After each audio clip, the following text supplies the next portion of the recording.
Hello everyone, hope you're well. Now welcome back to the channel and welcome back to another edition of The Fan Show.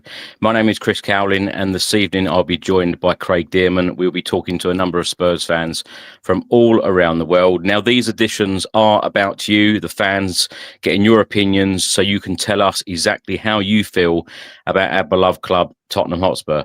Now, of course, on Saturday, Spurs lost 1-0 at the Tottenham Hotspur Stadium against Chelsea. Spurs are currently fifth in the Premier League table, 2 points from second and 2 points from 11th mid-table. Tottenham's XG on Saturday was a record low 0.05 with just one shot on target. Now, this was clearly the worst performance under Spurs boss Thomas Frank so far this campaign, who admitted he had never been in charge of a team that has created so little in a match before. Thomas Frank has also stated that he believes that Xavi Simons will come good and Tottenham will score a lot of goals in the future. Now, before the international break, we have another very busy week coming up. Copenhagen in the Champions League on Tuesday at the Tottenham Hotspur Stadium and Manchester United on Saturday in the Premier League. Now, Tottenham, in the last 6.5 years since we moved into our brand new home in 2019, we have lost 41 Premier League games at the Tottenham Hotspur Stadium. That is 33% of matches. Our rivals Arsenal have lost 48 Premier League matches at the Emirates Stadium in the last 19 years. Now, Spurs have won 3 games in our last 19 Premier League home matches. 20 Premier League home matches played in 2025, only 4 wins, 4 draws and 12 defeats. Now, that is 0.8 points per game. That is clearly not good enough at home. However, it is completely different in European competition. Unbeaten in the last 21 home matches, 17 wins and 4 draws. Now, we're live on YouTube, we're live on Facebook and X. Please do get involved. Let us know how you are feeling right now as a Spurs fan. And if you'd like to appear on this channel on a future fan show, please do send me an email. It is tottenhamfanchris@gmail.com. Craig, good evening. How are you? Evening.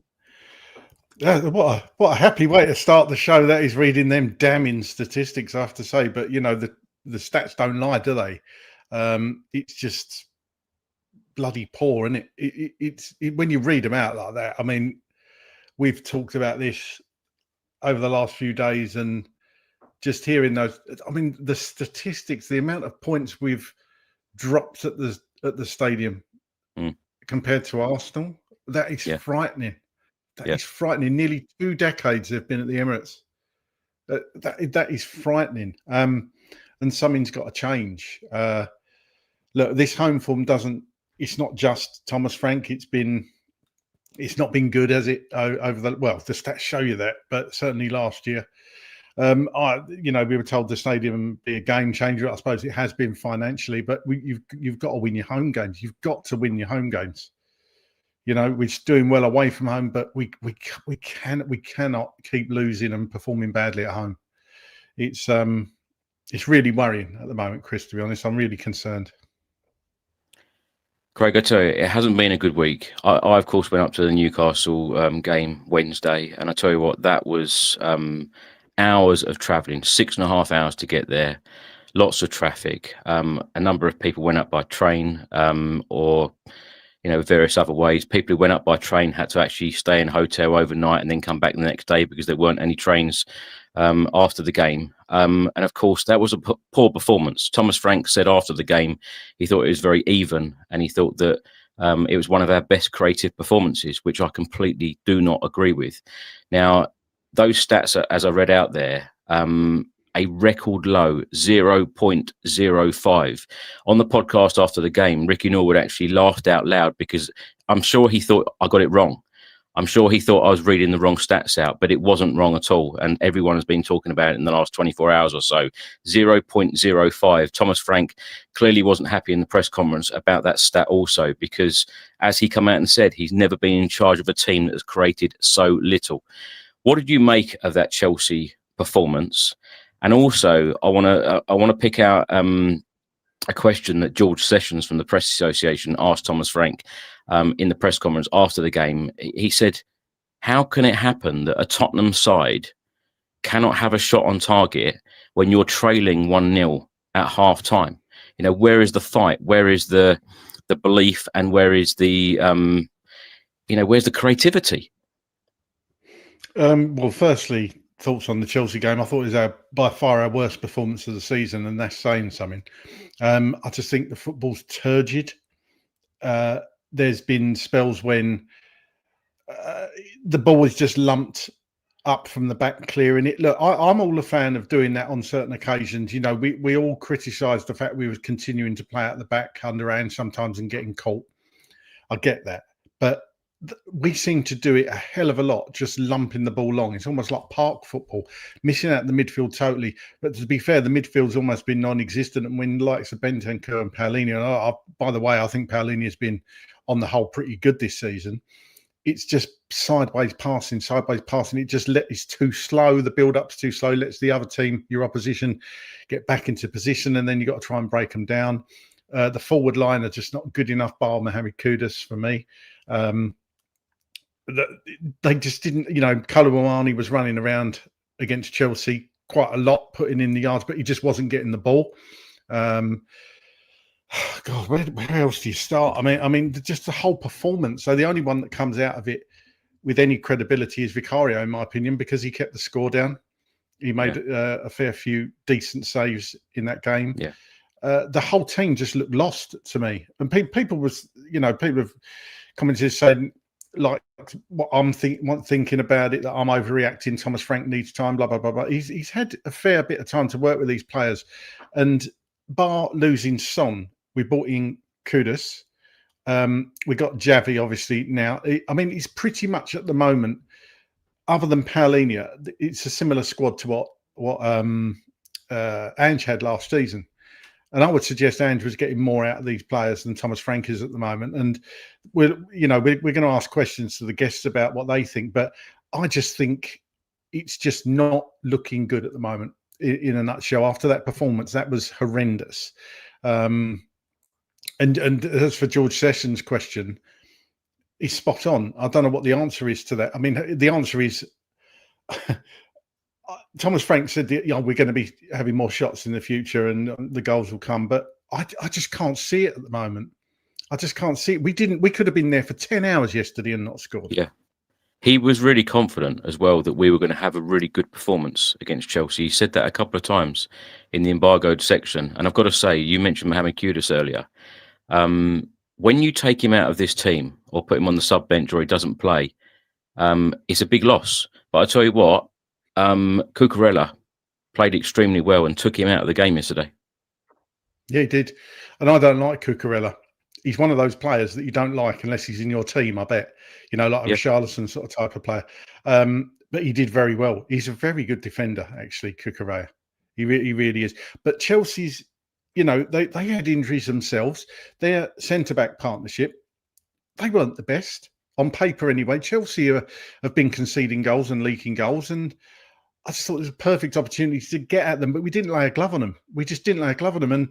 And I don't know whether the players have down tools already. I mean, the video that you've posted that went viral about Mickey van der Ven and Jed Spence ignoring Thomas Frank, which we're probably about to see in a minute, it's just, it speaks volumes. Now, you could say it does look like Thomas Frank was saying go over and, clap the fans, essentially. Yeah. And I don't know. I was trying to lip read what Jed Spence was saying here, and I think he was. I don't know. I must admit, I'm not a lip reader, but if anybody is, please write what he was saying. I'm sure Jed Spence. It looked to me like he said, "What's the point?" or something like that. That's what I thought he mouthed. You can see there, though, Craig. Not only do they say no to Thomas Frank, Andreas Georgeson is in right next to the technical area there, right by the tunnel, and he tries to go up to both of them and say something, and they don't want to know. They clearly don't want to know from the manager and the set piece coach.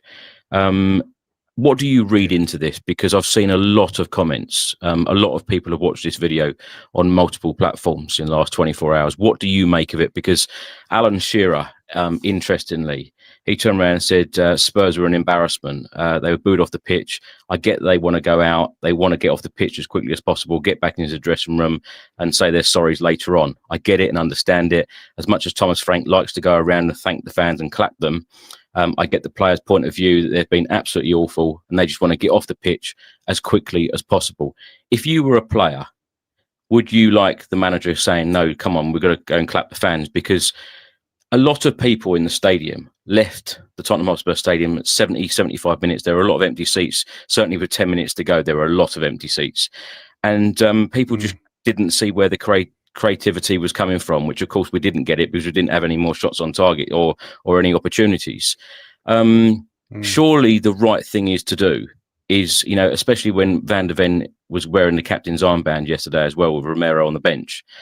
And a couple of the players tried to sneak down the tunnel against Newcastle when 5,000 fans had travelled up to Newcastle, clearly taken days off work, paid for hotels, trains, travel, etc., etc.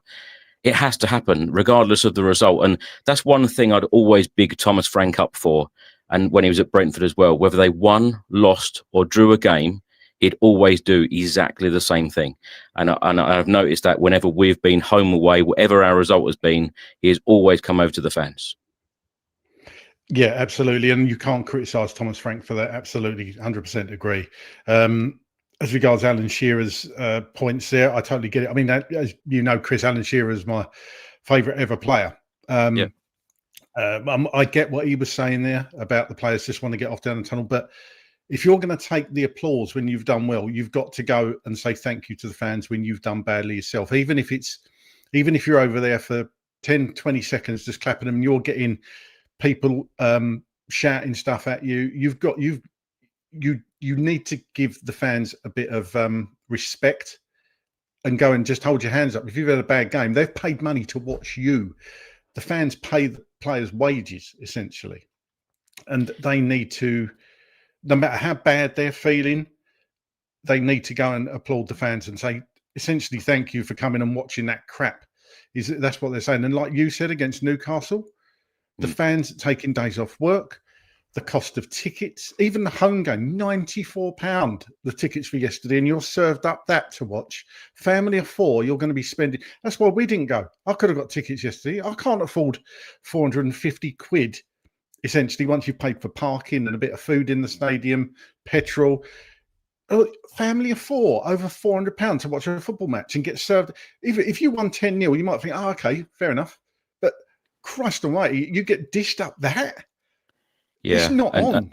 And Thomas Frank actually said in the press conference as well after the game, it's easier when you win. It certainly is.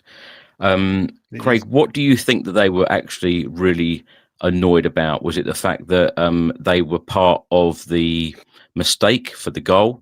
Do you feel like that they were annoyed because the fans booed at the end? And you know, I've no doubt that we'll talk about that in tonight's show tonight with some of the guests. That you know, there has been a lot of booing at the Tottenham Hotspur Stadium, and there has been a lot of boos in recent games. You know, Thomas Frank's only just started in the job, and we're getting boos already at home. You know, in so many matches. What is it you think that they were actually really annoyed about? Because Van der Ven clearly didn't want to know. He clearly was, you know, going down that tunnel no matter what anyone said or did. I've got two thoughts on this, and I think it could be one or two things or a combination of both. When I first saw it, my instant reaction was they're fed up with Frank and they just blanked him, and that he's lost those two players, and those two players are annoyed with Frank about something, whether that be tactics or something, whatever. I don't know. I think that though there is definitely a. Sorry, Chris, go on then. Yeah, I was sorry to interrupt. I was just going to say it's quite a shot, and it just seemed to last for a long time, because when they walked past, Thomas Frank turned his head and as if to say, what? You know, why are you not doing this? He just seemed really surprised. Yeah, it's like he's exactly that, and I think there's an element of it. There's the booing by the fans actually, because they've obviously heard that, and they're going to think, look, we are trying, and you're booing us. What good is that doing us? But I don't get We've covered this before with Davinson Sanchez. When he was booed, by his own fans during the game, I think that's completely wrong. You could say what you like about booing altogether. Does that help the team? Probably doesn't. But how else are the fans going to let anybody know, the club know, that they're not happy with what they're being served up and watching? At the end of the game, if they're booing, that shows that the fans aren't happy. What are they supposed to do? Stand there and clap and say, "Oh, well done, better luck next time"? If it was just one game, you'd say, "Oh, come on." Saying you've won 10 games and then the 11th game home, you play rubbish, you lose, and then there's boos. You think, "Oh, come on, look, we've won 10, but we're not doing particularly well at home." And that's an understatement. I mean, you have to say, people are saying we've had a good start to the Premier League. We're actually only 1 point ahead of last season at this stage after 10 games. 1 point. And people are saying Ange started off crap and blah, blah, blah. We're calling for his head in October, November time last year. Yes, we'd lost 4 games, I think it is. Yeah, 4 games by this stage last year, but we was only 1 point. We've only 1 point better off this stage next year. So, and that stat you read out about, I think, somebody's actually put in the comments 3 out of the last 19. Yeah, it's not acceptable. It can't continue, and I don't know what the answer is. Martin, watching and listening on Facebook, says here, as a season ticket holder, I don't want the players to come round and clap me. I want them to play well and hopefully win. Thanking the fans by clapping them is ridiculous. In the 80s, they didn't applaud us, but we also didn't boo them, even if we lost to Charlton Athletic. The supporters who boo cannot be real fans. As I've said on this channel, Craig, many, many times, I've never been a supporter to boo or to diss players. But I suppose that is the modern game. This is what happens, and it does seem to happen an awful lot now. Les Laura Spurs, watching and listening on YouTube here. Self-employed Newcastle costs £400 wages, 2 days off, £110 a night in hotel, £100 fuel, £50 food and drink. My choice, I know, but to spend that and to be served up with that tripe, then again on Saturday. A lot of people are frustrated. Before we do go to the first guest, let me ask you about style of play, because I was trying to, as I normally do when we record the podcast after the game, I was trying to find some positives about us moving forward. And as a lot of people have said, you must give a manager time. And I feel like you and I are very balanced people, and we often use that phrase about giving a manager time.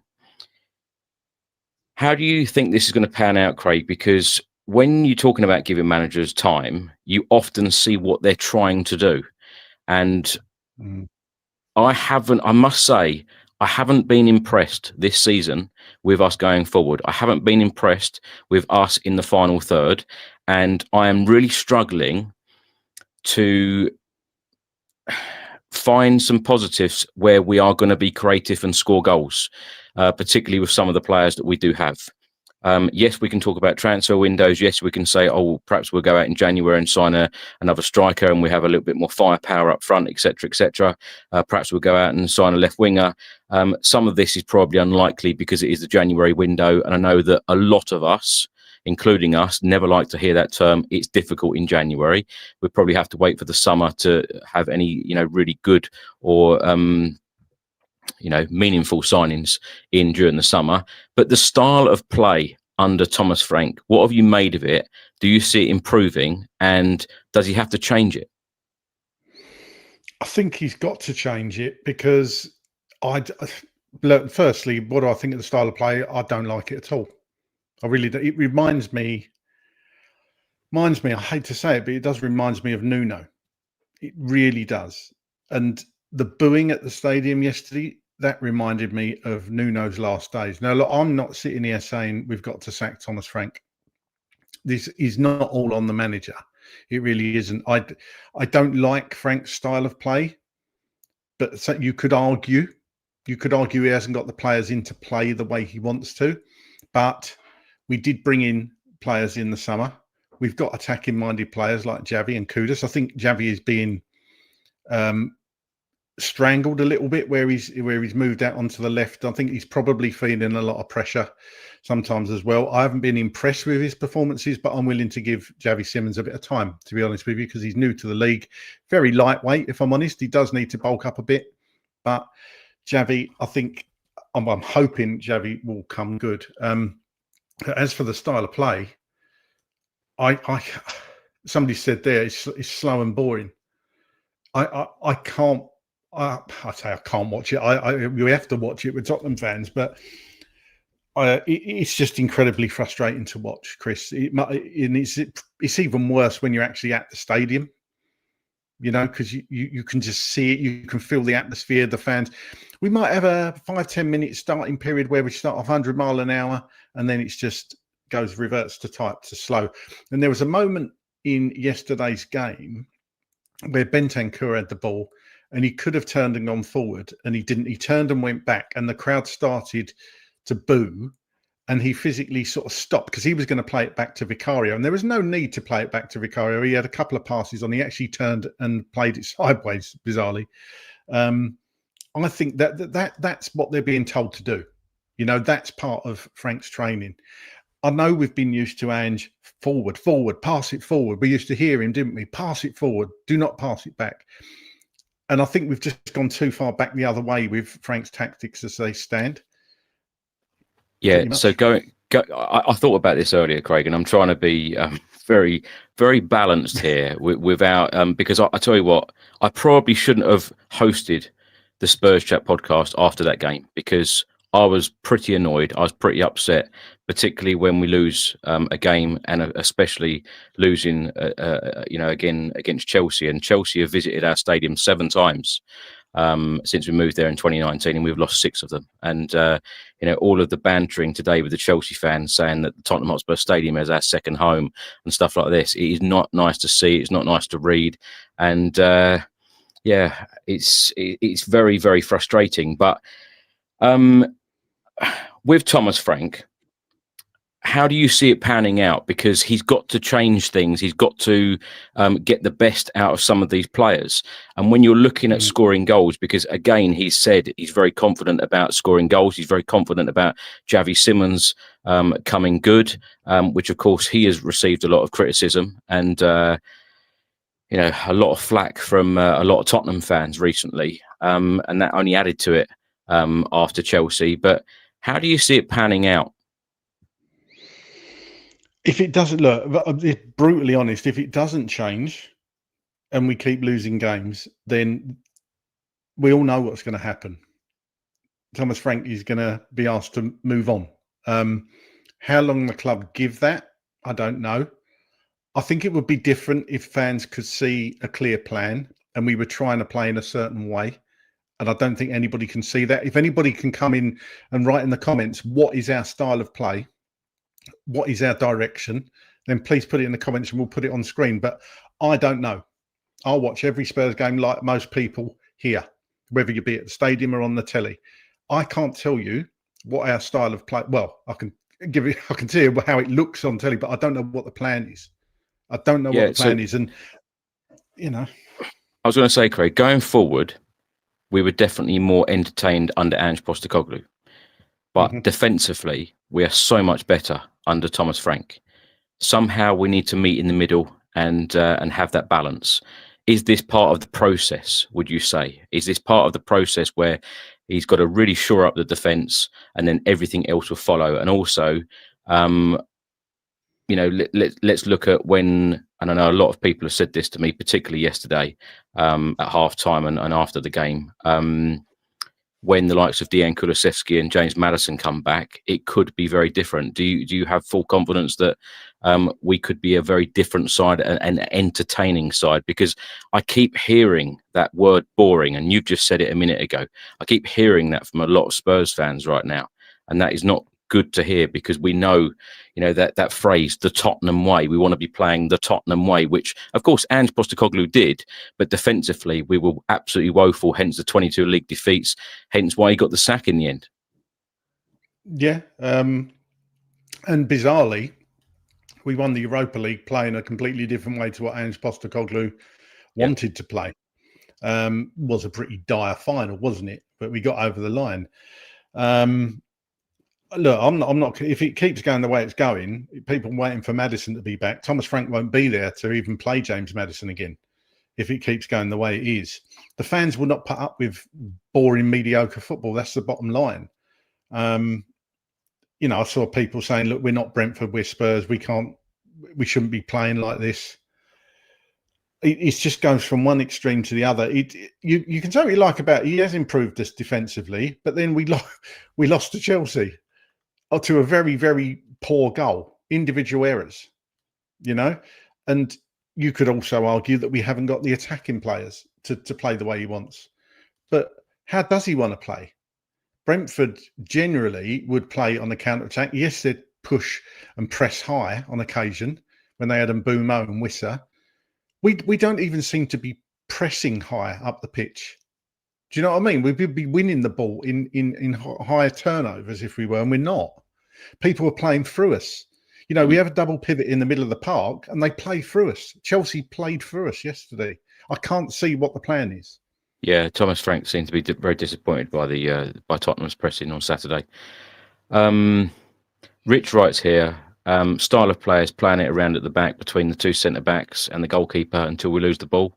Phil writes, we don't have the quality up top. Only way it changes is buying quality in January. Craig, let me come back to you on some of the other points.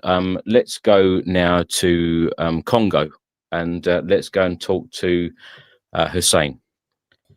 Hussein, thanks for joining us. How are you? How you doing? Hey, Chris. Firstly, let me tell you, I'm glad you hosted because we all felt exactly the same way. I think Ricky was smoking his happy pipe again because we definitely felt closer to you and a lot more upset and frustrated, I think, than so. Yeah, I think Ricky was very surprised. So it was good to see you. Thank you. Yeah, I think he was very surprised when I actually read out the XG 0.05. That was a big shock, I think, to all of us. But yeah, Hussein, tell me how you're feeling right now as a Spurs fan. We've spoke to you a number of times over the last 12 months or so. I think I want to just first of all take you back to when the transfer window closed and we were discussing the transfer window, and we were all a little bit we were marginally satisfied, I would say. We were still feeling that it wasn't enough, right? I think that was the overwhelming feeling you and I had. And I think now we've been proven correct that our transfer window was wholly inadequate. Eze should have been a player the first day the window opened. He should have been signed. Right now we've gone and signed, again, a potential player with the same kind of money. You know, Semenyo should have been signed the first day. So I think we're seeing now, paying the price for, again, a window that was, again, just mediocre. So that's the first thing. But now we also spoke last fan show or two fan shows ago, and we were all impressed with the start and with Thomas Frank's new approach. We were all impressed with him as a coach. I personally think he's I mean, look, he's a smart man. He's very intelligent. He sees what we're seeing. But if I have to now grade him after 10 games, I'm not as lenient. I'm not as understanding. I'm not happy with the team selection. Especially, again, look at Newcastle. That was, for me, a more important game than yesterday, because that was a chance to progress in the later stages of a tournament. And again, he didn't put out the team to win, and the team didn't start off like it had any intention of winning and advancing. So for me, I've questioned that the team selection has not been right in most of the games. We had two right-footed players playing on the left wing. We have Bentancur and Palhinha consistently starting together, and the stats show that we actually win more games when they're not playing together than when they're playing together. But he's still insisting on that. I don't think the formation is working, and I don't know why he hasn't tried to change it. At some point, we need to play with two strikers or a back five or a 4-4-2 even, to be more direct, but he hasn't really tried anything. So I've not been impressed with that side of the game. The substitutions have been way too late. I can't remember which game it was. It took him 10 minutes to get Kolomuani on the field. And most of his subs are coming on after the 70th minute, which is way too late. You haven't seen one bollocking at halftime where he's made 2 changes to try and change the game because we're actually doing nothing. And that's something that could have happened yesterday. We've seen Conte do it. We've seen Mourinho do it. He doesn't seem to do anything until it's way too late. And finally, he promises energy and fast starts and high press and intensity, and yet we don't see it. Yesterday, I mean, I'm watching it on TV, but I could see the crowd was up for it. But when your team plays like that, you can't keep them interested for very long. And you can't keep blaming the crowd because the team lacks energy and the team isn't pressing properly. So that's everything I have to say. Hussein, Chris mentioned about the XG that we all know about, and whether you agree with XG or not, it is a damning stat, 0.05 XG. Why do you think, what's the main reason our forward players are not scoring goals and that Mickey van der Ven is still our top scorer? We're giving the ball away all over the pitch. All our passes are loose. We can't put 3 passes together, right? Secondly, we are so predictable. Everything is going to the wings, and we're trying to cross in the middle. There's no penetration through the middle of the pitch. There's no progression. Every second pass is backwards or sideways. We're not. And whether you want to compare XG or scoring chances or shots on goal, the 1 shot on goal in the whole game, it's ridiculous, right? And it just shows that it's not working. Something has to change, right? Hussein, is there a part of you that thinks that the majority of the fan base, and I say the majority because when I talk to a lot of people and when I look online, it is the majority of people that are being quite harsh on Thomas Frank right now and this Spurs side. And there's also a comment here from Cuts UK, watching and listening on YouTube. And they say here, it's 10 games, get a grip and chill out. 5th in the league, unbeaten in Champions League. He took over a side that finished 17th. I am not calling for him to be fired. Not even for a second. I'm just commenting as someone who's getting serious Nuno vibes. Because even with Nuno, it was him talking, he beat Man City. He was talking about playing our way. But we haven't seen any free-flowing attacking Tottenham football to date. So I'm not complaining about Frank. I'm just saying that I'm now, after 10 games, it's enough of a sample size to actually make an assessment. And the assessment I can make is that there's a lot of work to be done.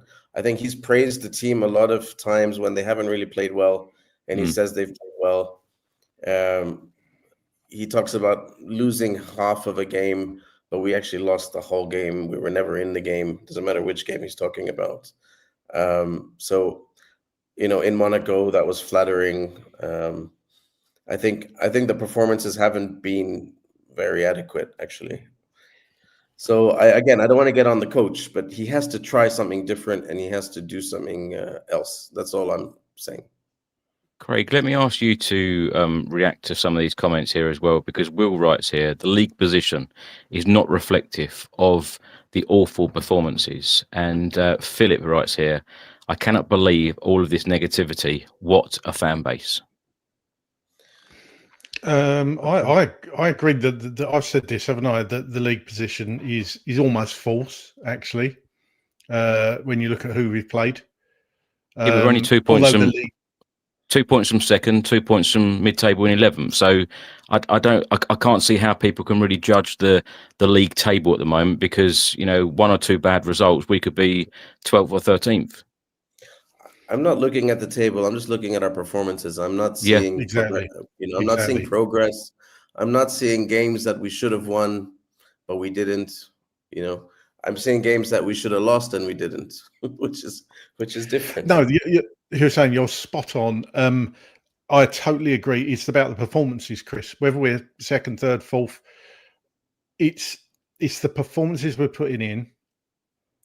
If we'd really gone at Chelsea yesterday, give it a go, and still lost 1-0 to a lucky goal, the fan base would have been in a completely different place. If we'd had 15 shots on target and Sanchez had an absolute blinder and saved everything. And Yes. You it's remember not that. when we were different. down to 9 men, we lost the game and we gave them a standing ovation at the end of the game. Exactly, because we went for exactly. it. Any Tottenham side, they've got to go And for it, that's no what we matter wanna who the see. We players wanna are. see- Exactly, no matter who the manager and is, if you you've look got at to the go for it. post-game comments, it's always lack of energy and lack of intensity. Why is that? I mean, that's all we want to see. We want to see them go out there and fight for the shirt. That's what we want to see. But are they not? Are they results are being secondary. told? Are they being told not to do that, Hussein? Do you think they've been not told? You know, not if you think go for it, when you watch Thomas Frank, I think what he's done is he's come in and he talks about instilling his principles and his defensive principles and tightening things up at the back, because obviously last year we were awful and we were conceding too much. So I think that was his first priority, and I think that part we can say he's done relatively quickly and relatively well. But it seems to have overcompensated on the offensive side, and we seem to have made no progress and done no work on what to do when we have the ball. We look completely lost. Let me ask you that same question that I asked Craig, or a very similar one, Hussein. So, of course, Ange Postecoglou was all out attack. We enjoyed some of the games. We certainly enjoyed winning the Europa League, but 22 league defeats last year was harsh on all of us. None of us enjoyed watching those 22 league defeats. But Thomas Frank coming in, he's made us a lot harder to beat, defensively strong. Is that part of the process? And are we going to see more attractive attacking football in the future, would you say? I don't know about the future, but Chris, we did not win the UEFA Cup playing Ange ball. We played it. We did the opposite, right? So I'd like to stand corrected there. But for the way we're playing away, I think it's effective. But I don't think at home we need to have Palhinha and Bentancur playing together. I don't think we need to have less possession than the other side. I don't think we need to be passing backwards and sideways all the time when we're at home. And that part has to change. And if it changes, I'm sure we'll see better results. I've got to say, in all the time that we've done or recorded the podcast and these fan shows, King Hoddle is always with us. And King Hoddle is one of the most positive fans that come into the chat. And they've written here, yesterday was Nuno at Spurs levels. It felt like a red flag. And one man army cutie writes here, there was no passion, no vision, no aggression. It's not just a few people saying a lot of negative comments about Thomas Frank, the style of play, how we've been this season. It's a lot of people. Well, we're all watching. So, and again, it's not the toxicity that we had when Nuno was there, but we can see the same patterns. So I think that it's just early warnings that we want to see some change in the way we play and the way we set up and the team selection. I mean, we keep persisting with certain players who should be on the bench for 2-3 games and even give the kids a chance. I mean, at this point, what can Dane Scarlett do bad now? I mean, everyone's tried and no one can do anything. Why not get some academy guys on the left wing and give them a shot? Because nobody's been able to solve that problem. So I don't see. There's nothing to lose. And if this is a transition year, then let's try everything. I think, but I don't want to get negative. I don't want to get. But if you're asking me, I'm frustrated. So, I'm not really interested in our league position. I want to see us playing well. I want us to see improvement. I want to see high intensity football. Well, I'd be happy with anything if I could see where we were going and what the plan was. If I could, if we'd been losing more games, if we were low down the table, but I could see progression. I could see players improving. I could see the side beginning to gel and a clear plan, like under Poch, for example. I could get on board with it, but I am like you. I'm quite concerned at the moment. And King Hoddle states here, I have to agree with this. Craig, if it wasn't for Vic, how many would we have conceded to Monaco and Chelsea? 100% right? spot on. Everyone wanted Kinski to play, and then he played. And Everton, actually. Look what happened. And Everton. Right? And I'm just tired of seeing Richie sitting on the floor waiting for the ref to blow a whistle.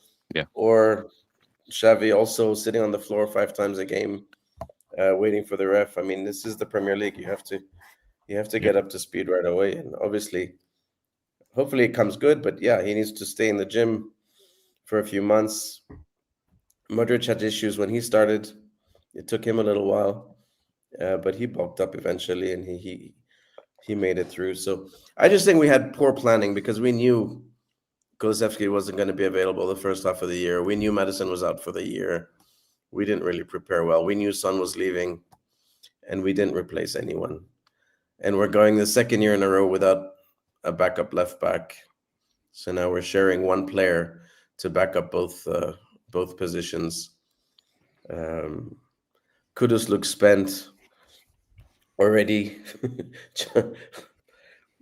It's and it's going to be tougher. The next few games are not easy. So I think we have, there is potential that it gets worse before it gets better. Yeah, Stephen writes on Facebook here, give Thomas Frank time. Hussein, thanks so much for joining us. Always great to talk to you, and we'll talk to you soon. Let's give him time, but let's hope he changes his approach a little bit and starts trying different things. Yeah, absolutely. Yeah. Thanks so much. We'll talk to you soon. Cheers. It's interesting, Craig, isn't it? How some people, particularly when people like me and you make a video and we put it out on a daily basis and we say something about our opinion, and then some people really heavily disagree. This is exactly why we do these fan shows, to get other people's opinions. And, I'm reading every single comment that is coming in here via X, Facebook and YouTube. So please do keep them coming in. And I will read out as many as I possibly can. But like I said to Hussein there, it's interesting, isn't it, that there doesn't seem to be many people that are very happy with things. And I know we've got the odd person coming in the chat here saying, give him time, but there's more negative comments than positive ones. Yeah, and it's like we discussed the other day, and this could be my age, this is what I said to you on the phone. I think with the way the world is now, and this is me going on a bit of a rant. Is this you being old and grumpy? It might be, but look, I think I can see John Murray in the chat, good friend of the channel, and I'm sure we'll get him on in a second. We will. I just think everything today is so instant. Everybody wants instant this, instant that. You can get your shopping within 2 hours from Tesco's or whatever it is. It's everything instant. All of us, we're all guilty of it. We want everything straight away, and we're not prepared to give managers as much time as they perhaps would have done in the past, like in the 80s or 90s. Although we did go through managers like anything in the 90s, of course. But I just think it's the frustration comes a lot quicker nowadays. But the thing for me is, are the board sitting there thinking, have we got this appointment wrong? That I just wonder if those discussions, and I'm not saying sack Thomas Frank at the moment. I'm not saying that at all, by the way. But there's something not right. And my worry is, if it's not changed, if Thomas Frank doesn't turn it around, at what point do they think, right, a change needs to be made? Because if our league form slips down, if we're saying we lose to Copenhagen and Manchester United, that's two bad results. Slipping and sliding into December, we're out the League Cup, and then it's the FA Cup. Realistically, come on, it's the only competition that we could look to win. Obviously, I want to win something. We're not going to win the league. We're not going to win the Champions League. FA Cup's the last thing we're in. So then it's all about consolidating in the Premier League, essentially getting as high up the table as we can get. So I think there's a lot of work to do. We knew that it weren't going to be an easy job coming in, having just finished 17th in the league table, 22 league defeats. But yeah, I think a lot of us expected a little bit more entertaining style of football. I think that's very, very fair to say. Reese writes here, Frank 1.0 was successful for 3 games. We haven't seen yet Frank 2.0. And King Hoddle writes again, I'm struggling to remember a worse home performance than that. And I've seen a lot of people, that's why I've read it out. I've seen a lot of people say that. I've heard a lot of people say that to me about that was probably the worst home performance, certainly under Thomas Frank, and probably under all of the other managers that we've had since 2019 moving in that ground. Let's go to Canada now. You've mentioned John is in the chat. Let's go to Canada. John, how are you? A lot better than I was. Good. We are glad to hear it. I was 3 weeks in a heart hospital. It's not very pleasant. I'm glad to be alive. Oh, So are we, John. Hey? Yeah. Anyway, thank you two for keeping me informed. You brightened my day.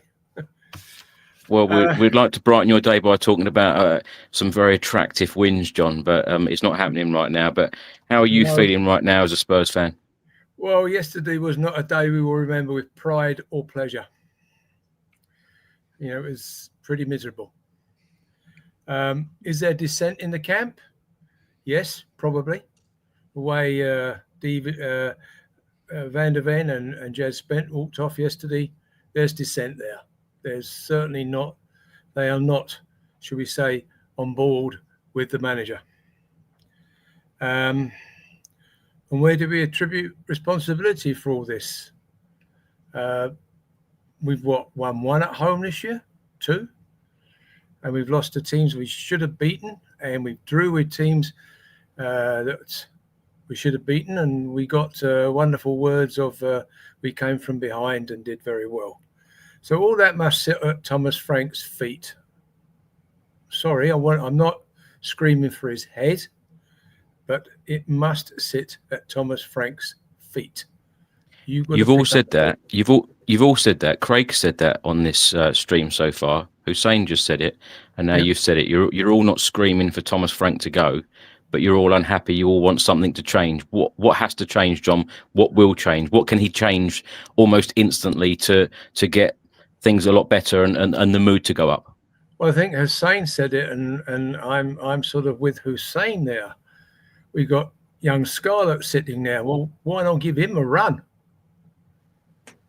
I watched Andy Gray walk off yesterday. There is a boy who's totally and utterly dejected. He went to Leeds. There was his father and his grandfather, both great Leeds players in their own right, and he never got on the park. He must be totally and utterly dejected, that boy. What the hell did I come here for? Last year I was a hero. This year I'm a nothing. And that must sit at Thomas Frank's feet. And as was Hussein said, well, let's give these young lads a run. Bring back our lad at Glasgow Rangers. He's a winger. I know we can't bring him back to the end of the season. And I've forgotten his name because I'm 78. I'm sorry. Mikey Moore. Mikey Moore, thank you. John, I don't know whether you're getting muddled up with another player. If you meant Archie Gray wasn't on the bench. He's out injured for a month. So I don't know whether you've got him muddled up with someone else. No, you're probably right. Okay. But he looked dejected. When he walked off yesterday, he reflected all of us. Total dejection. Yeah. I think you're right, though, John. He hasn't really had a go anyway, regardless of, if he's injured now, but he hasn't really had that much of a go, has he? No, you're right. You are right. I've been out of things, guys, so I'm sorry if I didn't know he was injured. But certainly there's a lack of effort up front. Yeah. But Charlotte's standing offside there. Give him a deck chair to sit in. Yeah. I mean, what the hell's he doing? Yeah. And his continuous performance from Xavi. I'm sorry. What the heck did we get him for? How much did we pay for him? Do you know what though, John? I can see glimpses with Xavi, but I know because I can't. I'm with Thomas Frank. I can see glimpses and I can see it working in the future, but I can't see it working at the moment because these last couple of games, particularly the Newcastle game, and I said this on one of the episodes in the last couple of days. The first 15, 20 minutes of that Newcastle game, it was like the players had just had the conversation of like, just rough him up and, shoulder barge him. And he's very, very easy to tackle. And that is exactly what's happened. That is exactly what happened yesterday. Of course, we were disrupted, 4 or 5 minutes in, Bergvall going off. He was very unhappy about going off with the medical team, telling him he's got to go. Xavi then comes in, gets subbed off later on in the game. It just really didn't work for Xavi yesterday. Let me just read this comment out by Paddy here. And Paddy is normally a very positive fan as well, I might add. I'm willing to give Thomas Frank time, but nothing so far tells me we are progressing. And let's be honest, we don't have the attacking options. This is my big question and my worry. And Craig has pretty much said, what I'm thinking as well about the worry in the final third, John. Who do we have who is going to be that game changer? Because I think it was very, very clear and evident that Maresca told that Chelsea team, but particularly Cucurella, take Mohamed Kudus out of the game, and Spurs don't have anything up top. And I think that is very, very obvious, because also it was that only shot on target from Mohamed Kudus. Yeah, I mean they picked their man, didn't they? They picked what they saw as our only major offensive threat and neutralised him. And there was nothing else to replace him. Not even Richarlison standing offside or sitting in his deck chair. And that to me says it all. And what can we lose by giving Dane Scarlett a game? Somebody tell me that. Yeah. John, what have you made of Randall Kolo-Muani? I know it's a very small sample size, but have you seen anything to think that he could be the man to score his goals? Well, hardly, has he? How many shots on goals he had? Very few. Yeah. Very few. And he's a striker. If we got that as a striker, then we are in dire poor trouble. I'll have a go up there 78 and see to it, but I mean, I'm being facetious. And I say that's the difference. That's the difference. Sorry, John, that's the difference, though, isn't it? You know, I watched a bit of the Man City game earlier. Soon as Haaland gets, but I know it's Erling Haaland, right? I know it's Erling. He's a freak. He gets put through. You know, exactly. It's like Harry Kane. When Richarlison gets the ball, when Muani gets the ball, when Johnson gets the ball, when Odegaard gets the ball, do you feel confident on a one-on-one situation they're going to score? No. There you go. I don't see. I mean, Haaland is a machine, isn't he? I mean, he'd get into anybody's side anywhere in the world and score goals. I mean, I watched him against Bournemouth there as well while I was having my lunch, and there he was, bang, picked that out the back of the net. He was unlucky not to get a hat trick, and you know, he's so dependable and reliable, and we haven't got that. We haven't had that since, dare I say, Harry Kane. John, has Thomas Frank improved any players, would you say, since he came in? Again, 10 games, 10 Premier League games, but has he improved? Have you seen any improvements in anyone? I saw him correct some negativity, especially with our goalkeeper. I was one of those that had a lost lack of confidence. And I wanted to see a change for the Leeds game. I didn't see the Newcastle game, so I'm sorry, I was elsewhere. Mm-hmm. So he certainly corrected that situation. Thank goodness, because yesterday could have been damned embarrassing. Had Chelsea taken all the opportunities that came their way, it could have been 5 or 6. Let's not kid ourselves. We were to keep it to 1. We were very fortunate. John, I've just looked up Kolo-Muani's stats for the season so far. He's only actually played 146 minutes of Premier League football for Tottenham so far. He's had 1 shot, and that was off target. One shot. He's created two chances. He's had 36 touches in total, and 2 touches inside the opposition box. So it's not that great at the moment, but of course he's had injury issues. I think it's a little bit early for us to comment or judge what he's done or what he hasn't done so far. But let me ask you this question, John. Who excites you in this squad? Who is getting you off the edge of the seat? Van der Ven. Centre back. Well, I was a defender, so I can, right. you know, okay, I go, all right, here's a lad who knows what he's doing off, and he's in control. And they wouldn't have made him captain for the day or in replacement as secondary choice of captain had he not be a leader and knows what he's doing off. The goal that came yesterday was Xavi, who gave him what we used to call a hospital ball. Mm. And the guy was out. What the hell am I going to do now? I can't get to that. A guy went round him, and there it was in the back of the net. Thanks very much. You couldn't blame Van der Ven for that. you've got to throw that at the feet of Xavi. I'm sorry. Yeah. I hate to be this. I want to see Xavi removed, done with. I'm sure he will come good.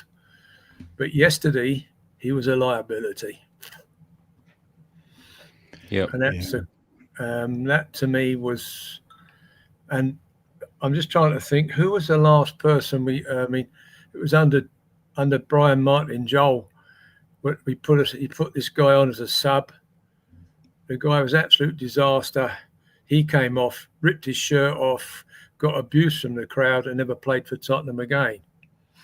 So I don't think it's quite that bad, but he's got to show us what he's worth, and he isn't.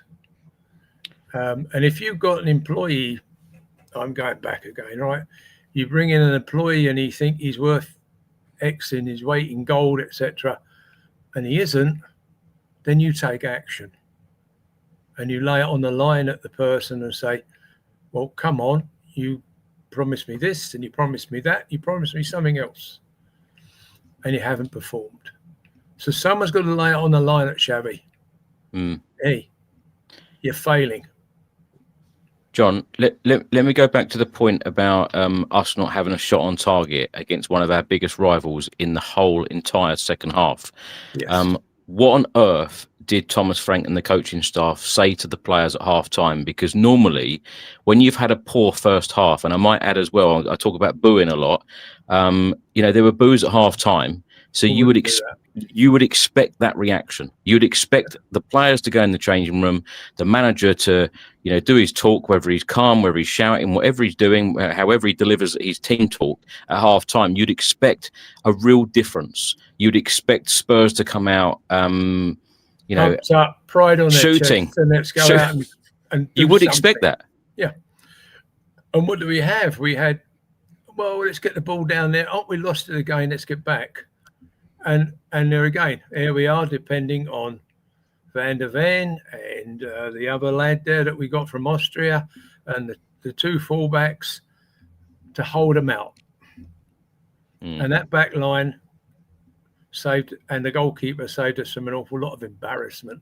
Yeah. And no wonder they walked off at the end and think to themselves, well, what the hell are we here doing this for? Yeah. Yeah.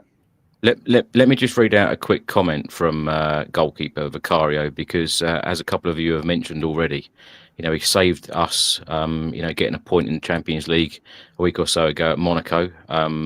When we faced so many shots. Everton, he made a couple of great saves. Chelsea kept the scoreline down. So he's certainly been our top performer in the last couple of weeks.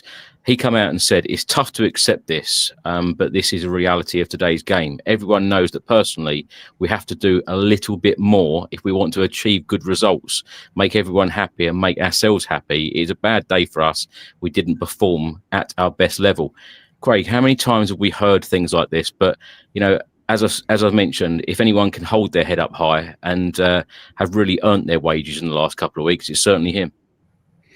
Yeah, he has. I mean, he did receive criticism earlier in the season, didn't he? But since that criticism, he's performed pretty much. He's been our man of the match, to be honest with you. Van der Ven got it the other week, obviously, for the 2 goals at Everton. But on the whole, I think it was King Oldham said earlier, he saved us from embarrassment against Monaco. That was another boring game. Yeah. But it was a game where they absolutely battered us. If they could have finished, then Akliouche, is it? They're one of their players. Absolutely tore us apart.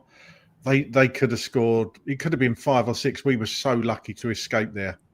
We were so lucky. We go into Copenhagen this week. Mm-hmm.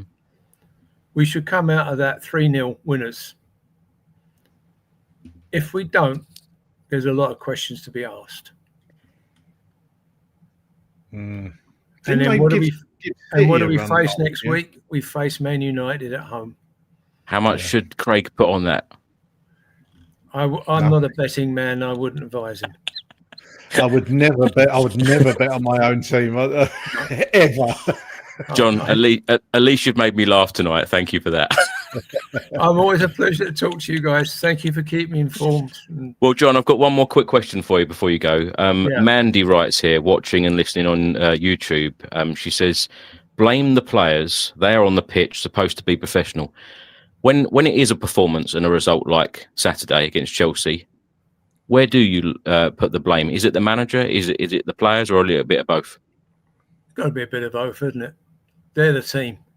The management and the players are the team. And if he's not setting us up right and giving out the right instructions, then that falls at his feet. If he's doing the right instructions, etc., then the problem falls at the feet of the players. It's their responsibility. Performance is their responsibility.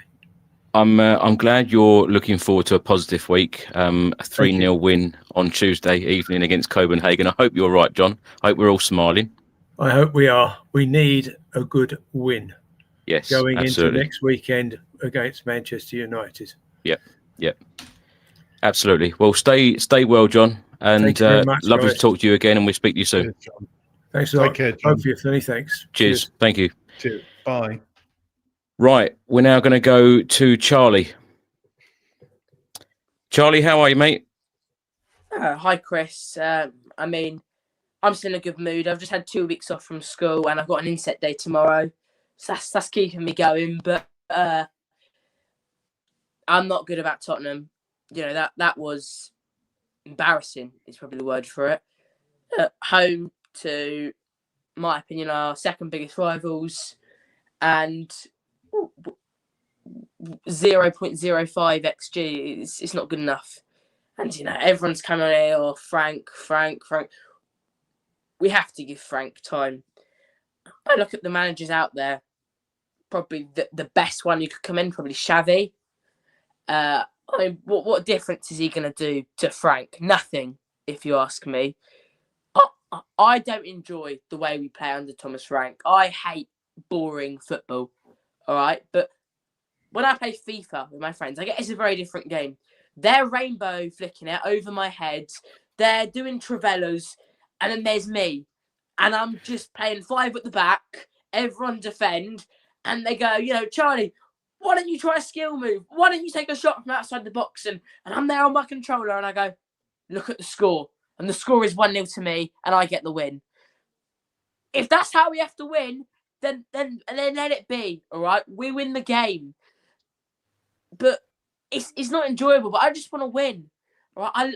I loved it under Ange, those first 10 games, when we were attacking, we were going for them, and we were winning, all right? But those 22 league defeats, you know, losing 22 games is not fun. Yes, you won the Europa League, but those 22 games are unforgivable.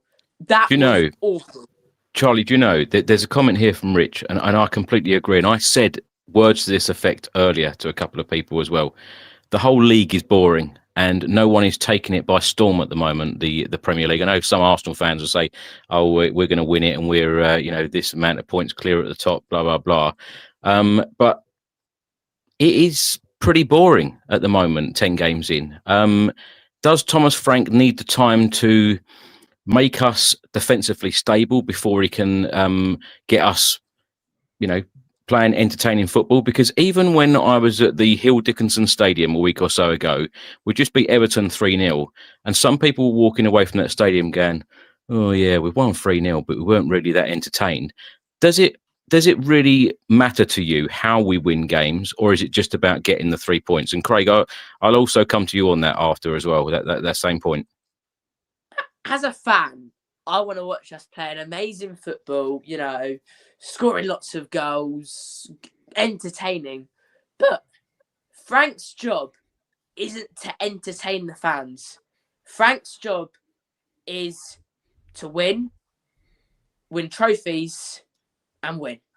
That's his job. His job isn't there. I don't think when they're appointing a manager, they're going, right, you going to entertain us? Are you going to, play an amazing football, lots of passing down the lines, lots of goals, back and... They're not going to be asking that. They're going to be asking, right, what are you going to do to help us win? And like I said, I love the attacking football of Ange. Except, when we won, it was amazing. When we lost, I mean, it's like yesterday. Hate losing. But, Frank's job is there to win. And, you said defensively stable. I do think we're defensively stable. That goal yesterday was a mistake. Other than that one mistake, we actually defended quite well. It's going forward, I think the issue is. So I look at our attackers. And what's like our best, probably, with including injuries, best front four. Up front, Kolo Muani. I put on the right, Kudus. In the 10, probably Bergvall. And on the left, Xavi.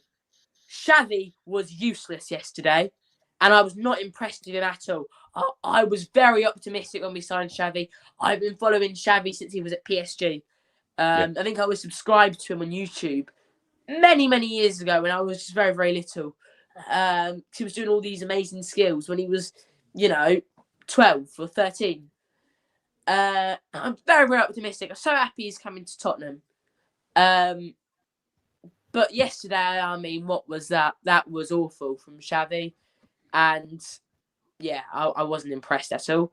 Kudus, if you ask John, who's the player that excites you? It is Kudus, Van de Ven's a very good player, very good centre-back. But I like to think of an attacker to be the one to excite me. I don't like to have a defender as the man who's the face of my club. Obviously Romera's the captain, but when I look at the Sunnies, the Canes, they're attacking players. So Kudus is that attacking player for me. I like Kudus, yeah. Kolo Muani's a very good player. Not enough people are talking about the way he played yesterday. He was pressing, but it was just him. And it's like when we have Solanke. Solanke's the only one going for it. And I tell you what, he takes this Kolo Muani off every single game, or he brings him on late. He never gets a full 90. And I thought he's never been injured in his career until he came to Tottenham. It's a fitness issue. Pardon? It's a fitness issue at the moment, Charlie. You can't play a full 90. Yeah, but okay. If you can't play a full 90, fair enough. Richarlison, though, why is he coming off the bench? Because I'm so fed up with him now. The moment he signed for Tottenham, my dad was like, Charlie, we were in Turkey at the time, and he goes, Charlie, we just signed Richarlison. He's scored so many goals for Everton. And I go, yeah, but Dad, you don't spend 60 million on a backup striker. And he's like, oh, yeah, but at least we're going for it. And I go, Dad, he's going to sit on the bench for a year. Harry Kane's going to leave. He's going to come into the team and he's not going to be ready. And that's exactly what happened. I'm sorry, Richie. It's time to go. Well, at the start of the season, I was actually very impressed with him. Winning the Super Cup, well against Burnley, well against Man City. After those 3 games, he's been the same old. And I'm not impressed with him at all. Craig, before you come in, one thing I don't like seeing, especially at home games, is empty seats. Over 1,600, and that's the published number, by the way. Over 1,600 empty seats at the Tottenham Hotspur Stadium for a game against Chelsea. I can't remember a spare seat being available for a Chelsea or an Arsenal home game, because these are the games that every fan wants to go to. So, do you read into that empty seats for games like that? Is that to me? Yeah. I think there's a couple of things. The fans as a whole aren't entertained by the football. They don't want to come and watch us. They're not prepared to spend their money to come and watch us. And the reason they don't want to come and watch us, apart from the fact it's pretty turgid football, is the price of the bloody tickets. £94, nearly £100 for a ticket. I think it's a bit cheaper, perhaps above the away fans. I don't know. But there's a Category A game, £94 to go and watch Spurs. And if you want it in the hospitality section where you get a one drink at half time and a sandwich or something, it's like £250, something like that. Why would you want to spend that money?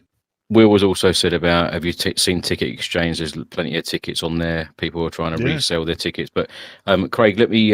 Sorry, I'm going too forward now. Let me come back to the point about the way that we win football matches. Do you care how we win football matches?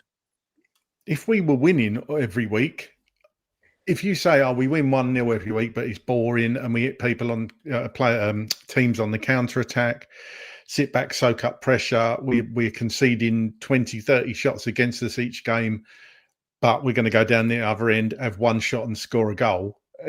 If you're winning every game, I suppose you could moan about being entertained again. But if the side is winning, it's difficult to argue against. But it's not happening, is it? It's not entertaining, and we're not winning games. And I think I've just trying to find the stats from yesterday's game, Chris, to put up on the screen very quickly. I think I've got them here.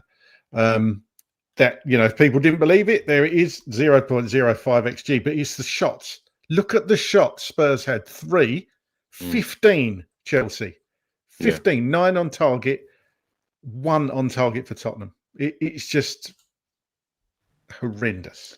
And the thing is, as well, Sanchez isn't that great, and that's what I can't understand of why on earth we weren't shooting, even from range on Saturday. I just don't understand how you're not testing a goalkeeper that isn't that great, actually. No, absolutely. Charlie, can I ask you a question, actually, about tactics? Frank did say he wants the team to take risks and play aggressive football. He said that in the past. Do you see that happening, or can you ever see it happening? Because let's be honest, we haven't seen it. I've actually not. I didn't. I heard his interview when he said that, and I haven't actually thought back to it. Now thinking of it, what is he talking about there? Taking risks. I tell you what, take risks and take Bentancur, take one of Bentancur or Polinia out of that home team, because that's something that's costing us. At home, we are so defensive. Away from home, if we're going to play like that, fair enough. I'm with that. If it's going to be boring, like I said, that's fine. As long as we get the win. Like you said, Craig, if we're conceding all these shots but winning the game, it doesn't matter. But take risks. Why don't we take a risk? Why don't we go for a game? All right, talk about taking risks. If the club wants someone who could take risks, they shouldn't have sacked And, because he took risks. And don't get me wrong, his risks were, he took a lot of risks, And. But, if we want to take risks, this is a serious issue. I think that we're putting these two together, because away from home, we're winning. At home, we're not. And, we're all trying to think, why not? Why not? Because it's a different atmosphere, right? Everyone's talking about how you said to me earlier, Chris, the Premier League just seems a bit boring. All these goals from set pieces, and every team now has a long throw specialist. We've got to attack them. If we're just going to sit back at home, I don't want to go watch at home us sitting back. I want to go to a game. Let's get forward. Frank. I'm going to stick with Frank. I'm going to stick with him right till the end. Right to the end of his contract. Unless it goes exponentially wrong where we're looking at relegation or, near the bottom half of the table, then I'm going to be sort of, Frank, I'm not happy here. But I want to back Frank. I want to give him time. I want him to build something. I want him to have a project here. And I want to see him achieve. If we just sack him after 6 months, 18 months, 2 years... I'm sorry, I don't know what we can ask of him.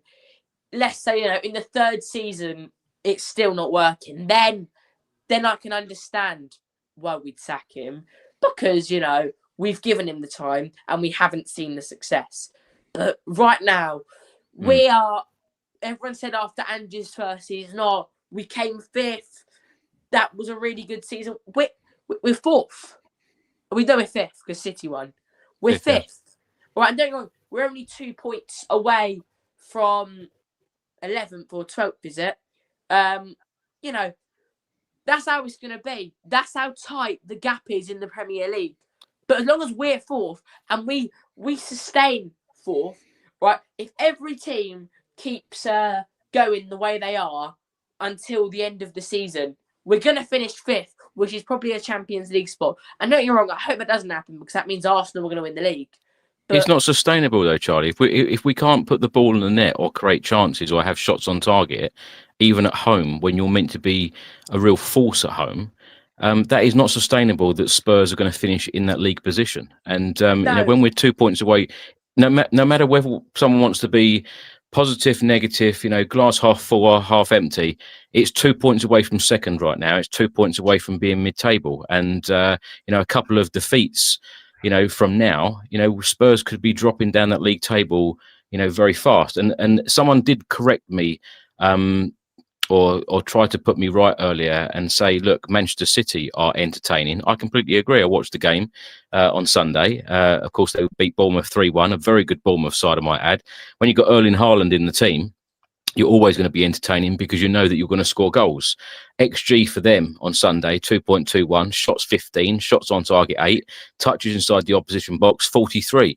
Now that is a real attacking side, and that is how you pick up points, by winning your home games like that. But like Craig said, like a couple of you have said already, when you've got someone like Erling Haaland who can put the ball in the net, when you've got half an opportunity, then you've got a real chance. But I don't know, Charlie. I get people's positivity, and I like to think of myself as a positive fan. But I tell you what, when I start worrying about things, I think, oh, it must be bad, because I can normally find a lot of positives about stuff, and I could sit here and say, oh, it's okay, we're fifth. We finished 17th last year, but it is about the performances. And when you look at the last couple of performances, and you're looking at the options, and you think, well, it's okay, Thomas Frank can change it up. Who can he change it for? Because if Richarlison isn't scoring, we're changing it up for Mawani and Tell. What are the other options? Is this exciting? We haven't seen exciting football, and yet we're saying, oh, we're changing it up with some of the players that aren't really proven or haven't really done an awful lot this season or even before. So my question is, how does he change it? Without bringing in new personnel in the January transfer window, how is he going to transform this problem in this final third of creating opportunities and, most importantly, scoring them? Chris, I completely agree with you.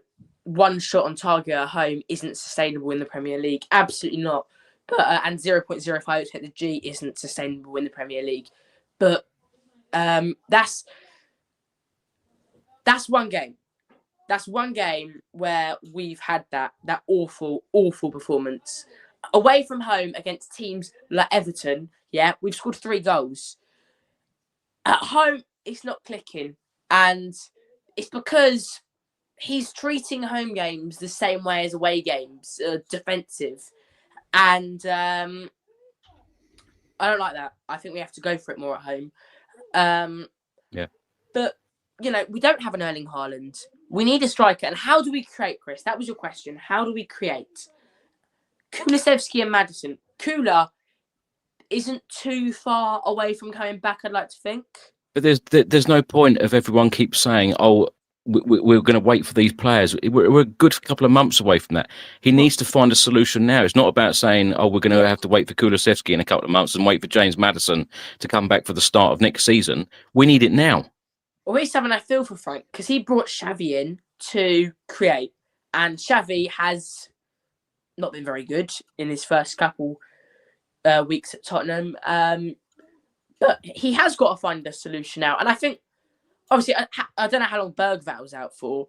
I think he's a good player in that position. I think Kudus can create. Obviously, yesterday, Cucurella shut him out completely. Frank does have to find a solution.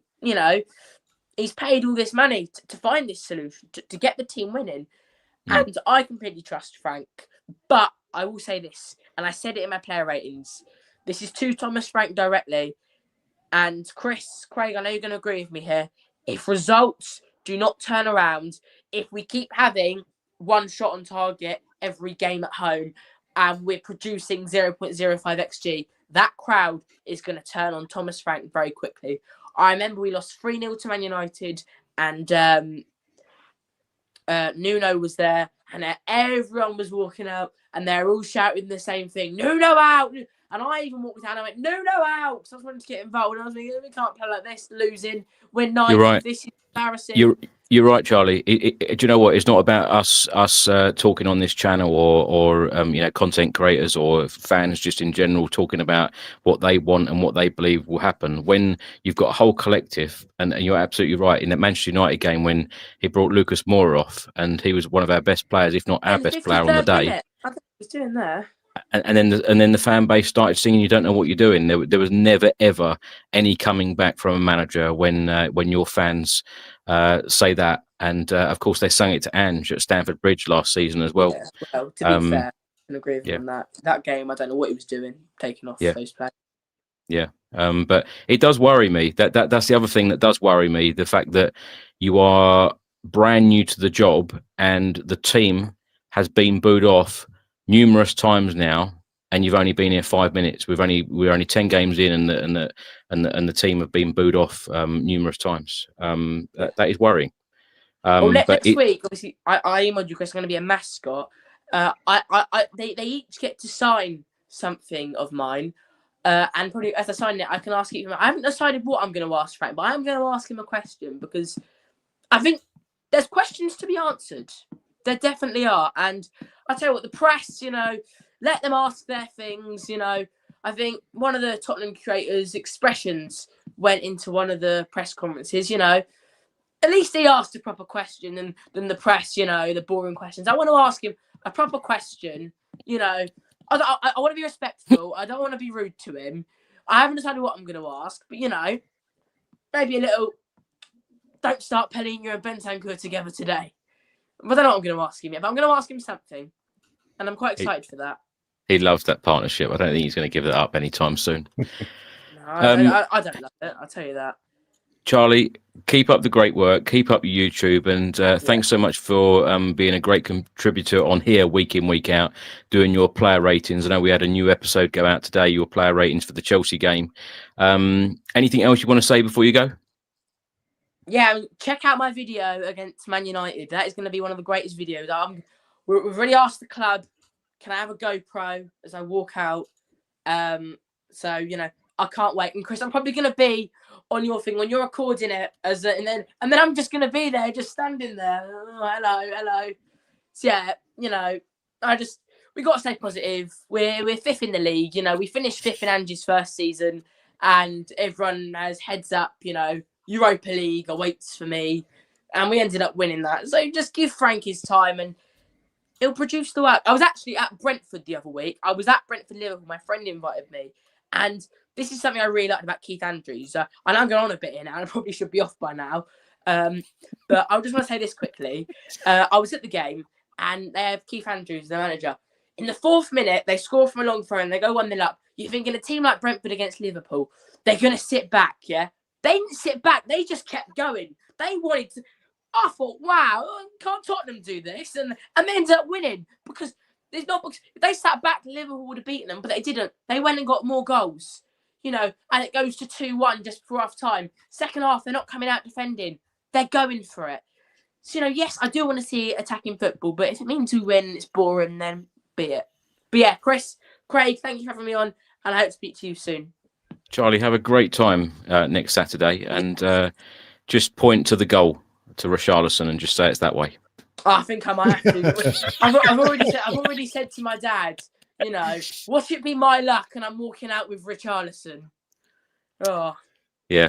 We'll look out for you. Have a great day. I'm sure it'll be fantastic. One, Charlie. Thank you. Yeah. Thank you. We'll speak to you soon. Speak to you soon. Cheers. See you, mate. Bye. Right, we're now going to go to the Czech Republic to talk to Steve. Steve, how are you, mate? Hi, Steve. Yeah, about the same as everybody else, really. But he was entertaining, the young boy. It's great to listen to him. Charlie, it's great. I voted for him on one of the, one of the categories in the young up and coming presenters or something. I clicked onto him. I remembered him from before. Did you vote for Craig saying grumpiest pundit on our YouTube channel? Roy Keane. Roy Keane of the Spurs Chat podcast. Yeah, Roy Keane of the I love Roy Keane as well. He's brilliant. Anyway, yeah, so far away. I'm not Come on, happy, Steve. Obviously, after that performance. Let us have it. Get it all out. Yeah. How are you feeling? Yeah. What do you want to talk about? Yeah. Yeah, so I want to talk about the Chelsea game because and the question I want to ask, and it's a genuine one, why didn't Frank start Romero? Yeah, I said this on a video earlier. Yeah, sorry. For the simple reason, if you look at how we got absolutely battered, as already been mentioned against Monaco, of course Romero wasn't playing either. He wasn't in the squad, was he? It was the same pairing at the back, and I think Archie Gray played, but I'm not putting it at Archie Gray's feet. I'm just saying that against a team like Chelsea, when you've got an experienced captain, just come back like Reece James, you need a natural leader and someone with a, is going to get stuck in and get the team going, and especially to marshal that defence. If you remember, I don't know if you will do, looking at every time poor old Danso got the ball, he didn't know what to do with it. And every time he got it virtually, he was playing it sideways to Porro, whether he was marked or not. And he put Porro under a lot of pressure. Then Porro was kicking it long. So, I'm very disappointed about that. You need a leader. We've said it before when he was injured. Now he's back. If he was fit enough to come on, he should have started in such an important home game. I'll just go through the notes I've made because there's so much to talk about, really. We love guests that come with notes. Yeah, I'm a professional. I am. I've just got such a bad memory. Craig hasn't even come with any notes. He wings it. Wing it every week. Every week. No, sorry, Steve. I was just putting some things down because then, why didn't I say that? I should have said that, or I remembered that. No, I just obviously, like most people, just going through the game. It was just. I said to a mate of mine, I texted him after, I think it was 10 or 15 minutes, we're losing this. And you can generally just tell, unless something happens in the second half. Do you know what I mean? But as we've all said, nothing happens. He doesn't change anything, which is totally, it's just unbelievable. Because you could hear the fans after, initially they were fantastic, weren't they? Obviously, the crowd was up for it. I know it's a bit of an indictment when you have to send a letter to the fan base to say, get behind the team and cheer loudly. It should be a natural thing, but okay, I understand that they've had to do that, and they got a very good response initially. And then, of course, when the goal went in, it all went a bit flat again. When I was talking on the show, I suggested, wasn't only my suggestion, but why don't we play against Chelsea a 3-5-2? So, and I thought because I thought we'd obviously play Danso, Romero in the centre, and Van der Ven at left of the three, and then play 5 through the middle with probably, I'm getting really technical now, or tactical, playing Paulino just in front of the front three, and then playing more in the 4 across the middle with Spence or Spence playing on one side and Porro more playing like wing backs, supporting the rest of the midfield, and play 2 up top, like we did against PSG. And Josh was actually saying, that would be a good idea against Chelsea. Yeah, I hope he does something like that. I mean, it's like young Charlie just said just now, and someone else said it. You asked, what would you ask Thomas Frank? I would say to him, why did you say not taking risks is a risk in itself? And I'm paraphrasing. Yeah. And you've not actually done that. So why? It's just empty words for the fan base, for fans like me. It's just empty words because you're expecting him to do something different, and he didn't. So very annoyed. Do you agree with the majority of the fan base and the criticism that Thomas Frank and the players have had in the last 24 hours, Stephen? And I go back to the point again that are we all expecting too much too soon? I mean, it's a valid point in terms of time for a manager, because as Craig has said, and we all know that nowadays everything's it's got to be done as soon as possible, and we don't give people enough time. Perhaps, but obviously I'm still feeling the after effects of that terrible game against Chelsea. I mean, you can have an off game in every season. We had it even when we were playing reasonably well a few years back. You get the odd game when you're expected to beat a team and you lose to them. You can't get the ball in the net and they get a breakaway or a free kick and you lose 1-0 and you should have won 6-1. But that was absolutely abject. It was so poor. It's like you're saying, where are the goals going to come from? Because the thing is the same old. He keeps. That's like you're saying. You said to a couple of people, Chris. Do you think Frank is telling them to play like that? Well, it looks like it. Nobody wants to shoot. Have you noticed? Anyone gets anywhere near the box? We had a few breakaways, and we don't actually. No one seems to want to shoot from outside the box. Only Kudus did. Which again, I'll say again, Sanchez is not that great goalkeeper, and he's had a lot of mistakes over the last few years. And the Chelsea fan base don't exactly seem comfortable with him between the sticks. And honestly, I find it absolutely baffling. And like the journalist said, George, in the press conference after, when you're 1-0 down at half time, how can you not come out fighting? How can you not have a shot on target in the second half? I can't accept that. That's one thing I cannot accept. Exactly, and I think that's the main gripe with all the fans. Okay, he's got to have time, but what was that all about? It's just if you can't see any, like you say, any kind of fight, any determination, any pride in playing in front of your home crowd when you're 1-0 down against one of your biggest rivals as well, but 1-0 down against anybody at half time, you think, like, again, we've all alluded to. So at half time, why didn't he change things around a bit in some shape or form? I really don't understand it. Anyway, Steve, do you think there's any dressing room tension? Shall I put it? Do you think the players are still fully behind Thomas Frank?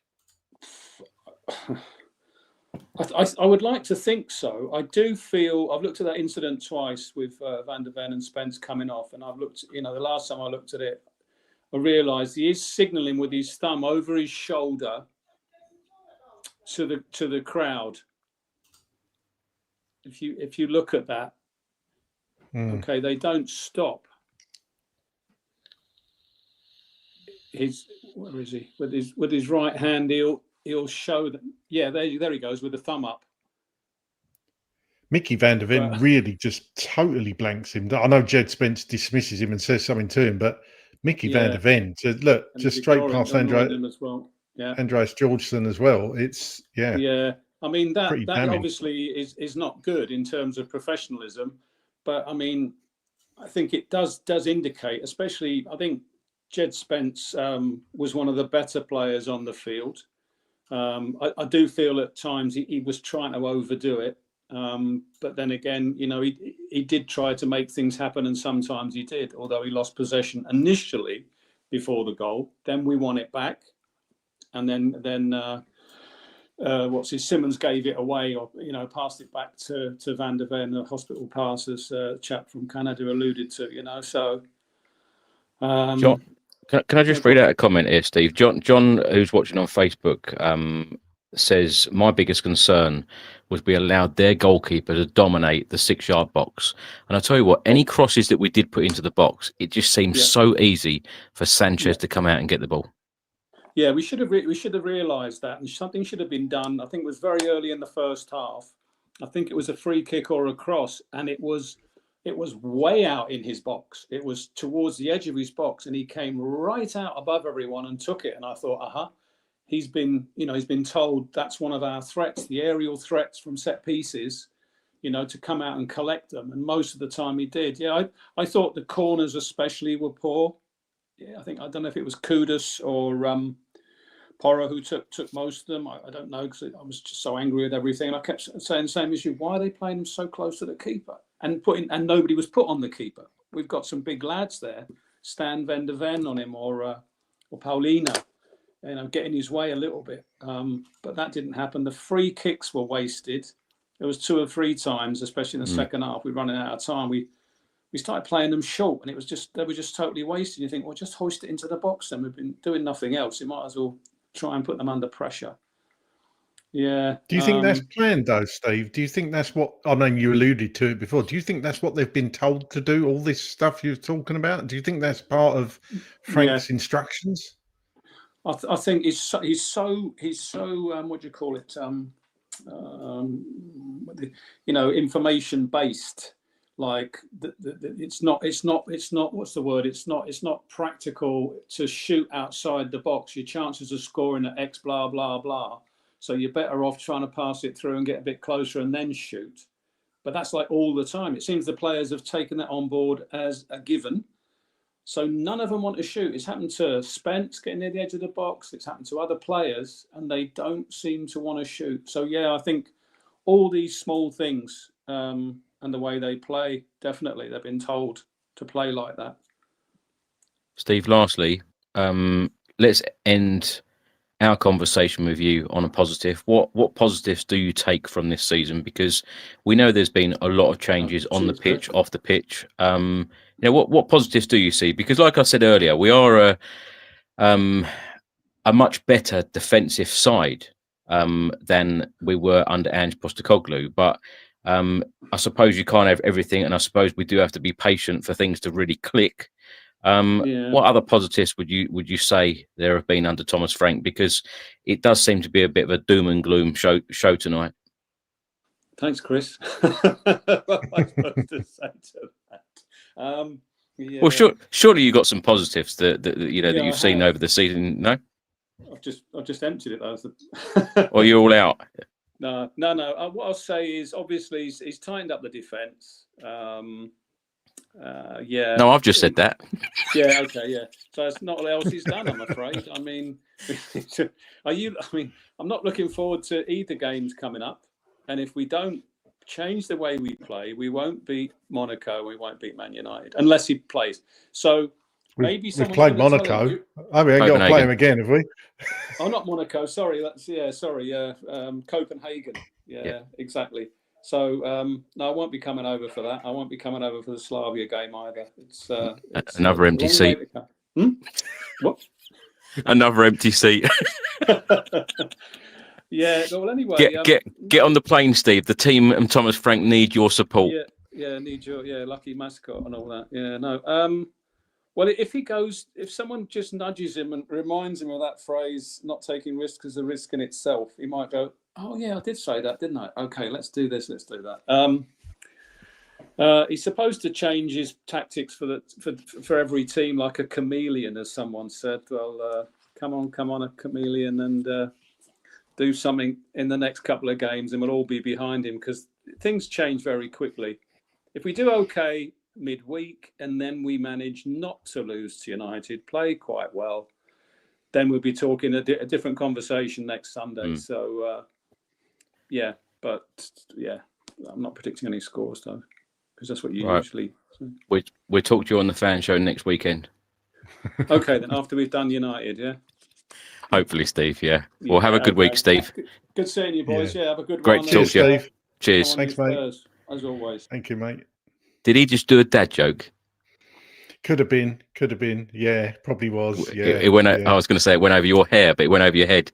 Yeah. Do you know what is interesting when you're saying, you make a really good point there, Steve, about not taking a risk is taking a risk in itself.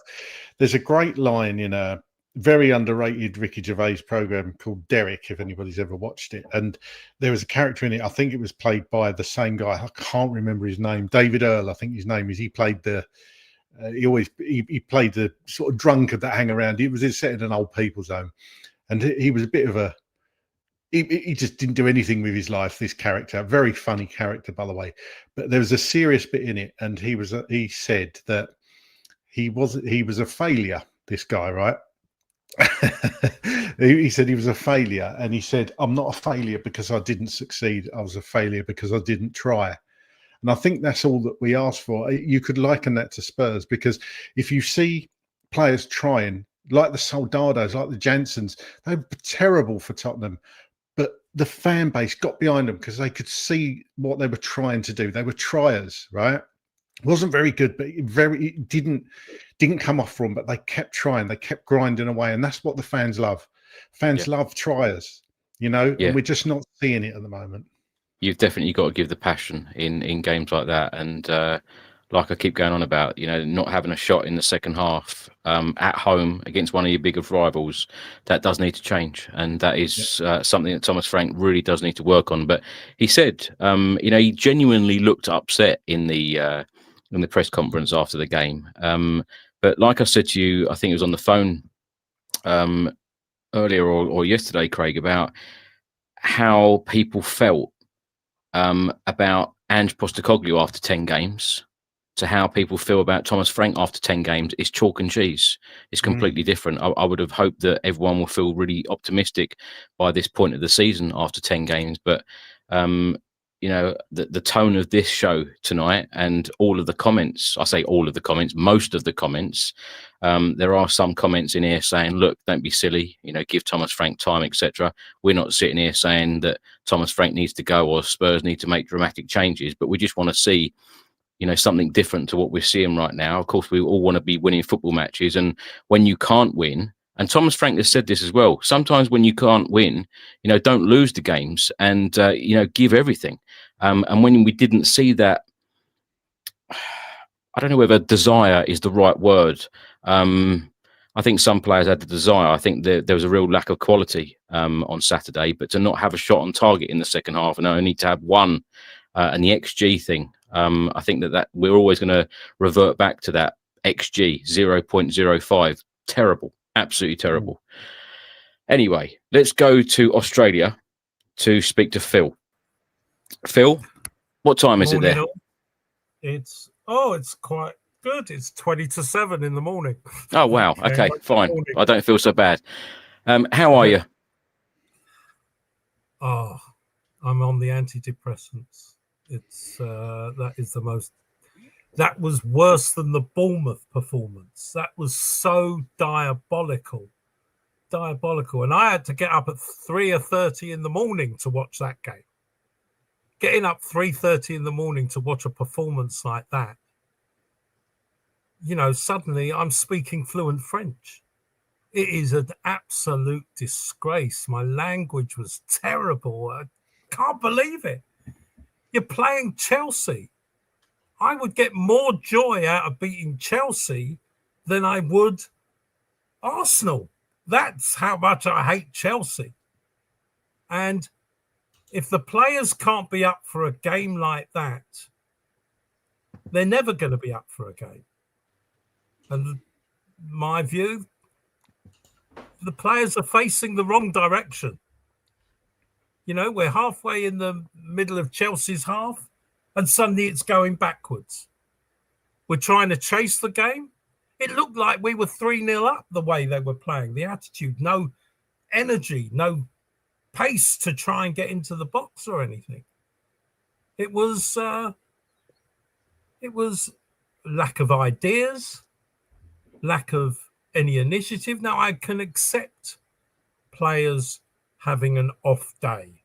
We've had that in the past few weeks, but that was shocking. There was no bite.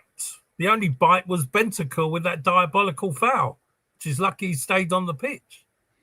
But they're playing like they're statues. The player on the ball has no other options, where players should be running around so they've got a number of options to pass it through. And it terribly, terribly disappointing. I don't know what else to say. Sorry, I haven't heard the earlier part of the show. Unfortunately, I was asleep. But I don't know. Maybe I'm wish I was. Yeah. I think Craig's been asleep for most of this as well. I wish I was at 5:30 yesterday, I can tell you. Yeah. You know, I go back in time to the days when they screened matches on sepia, because you know me, I'm old-fashioned. But when I remember we used to be 2-0 down and we'd still come out and batter the opposing team's penalty area and goals.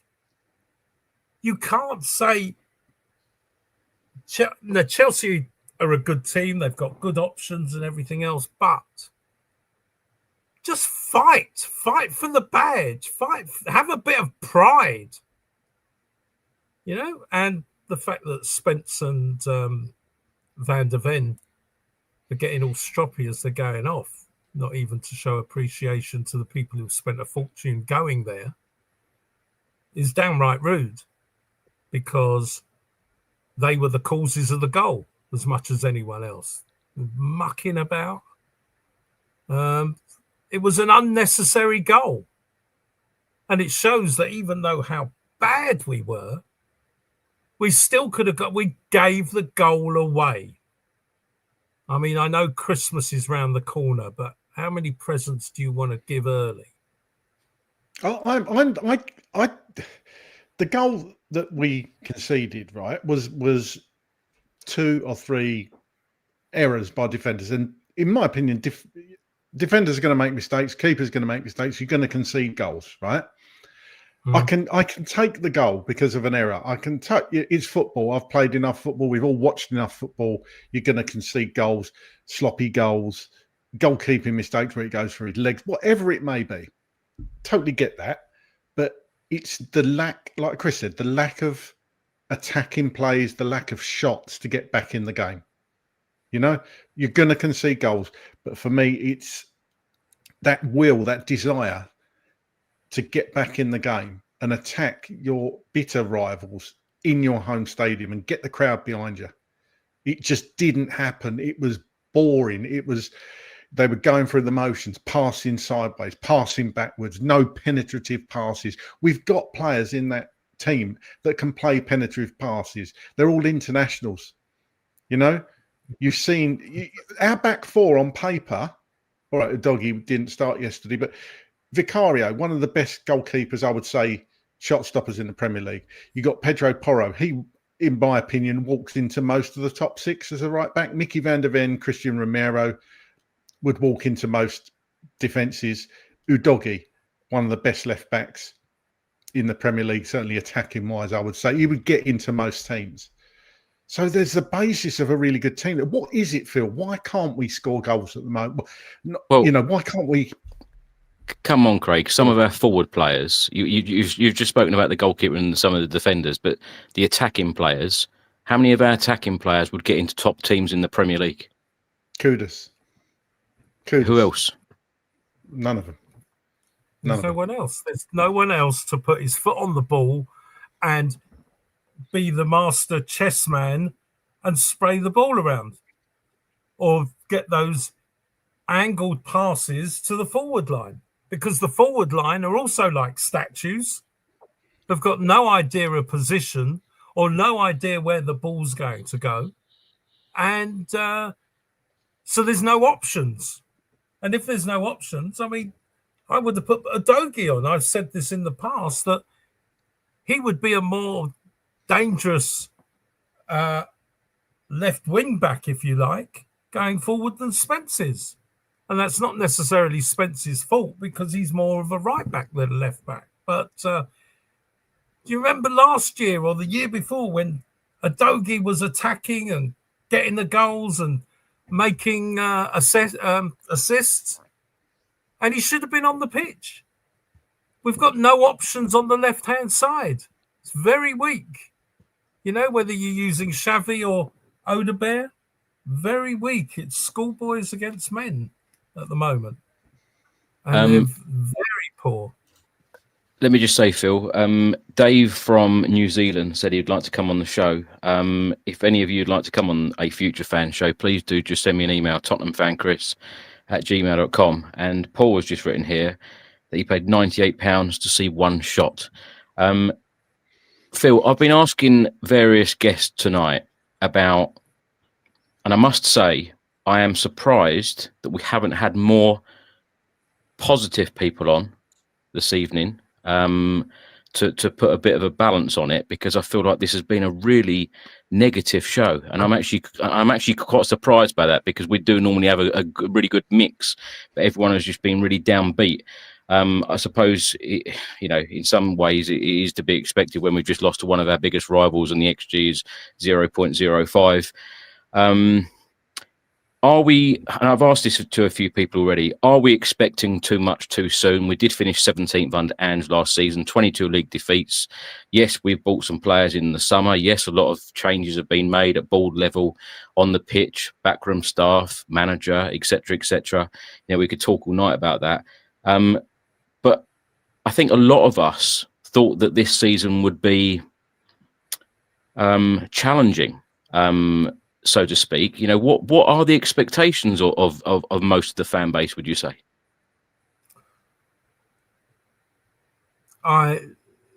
This is another rebuild. We've had so many rebuilds.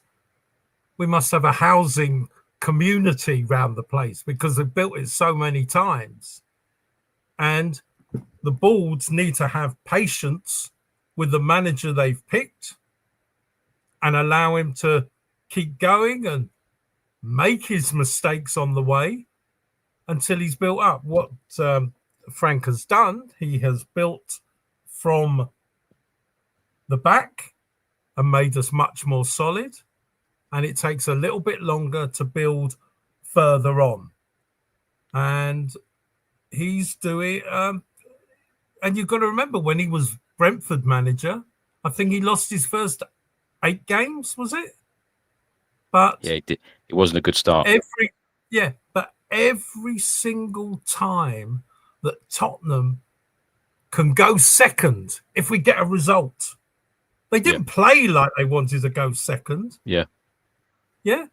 You know, what I would be saying is, what does he need to do? Well, he needs to get the forwards and the attacking midfielders attacking and working together to make your intricate triangles and whatever. But I don't want to see splash. I want to see some urgency to get into the box. You can't keep relying on long throws. Look, I was brought up on long throws. Martin Chivers, every time we got it, used to do a long throw into the box for Gilzine to score. But what I'm saying, Phil, is it going to take time before these players know exactly what Thomas Frank wants and expects from them?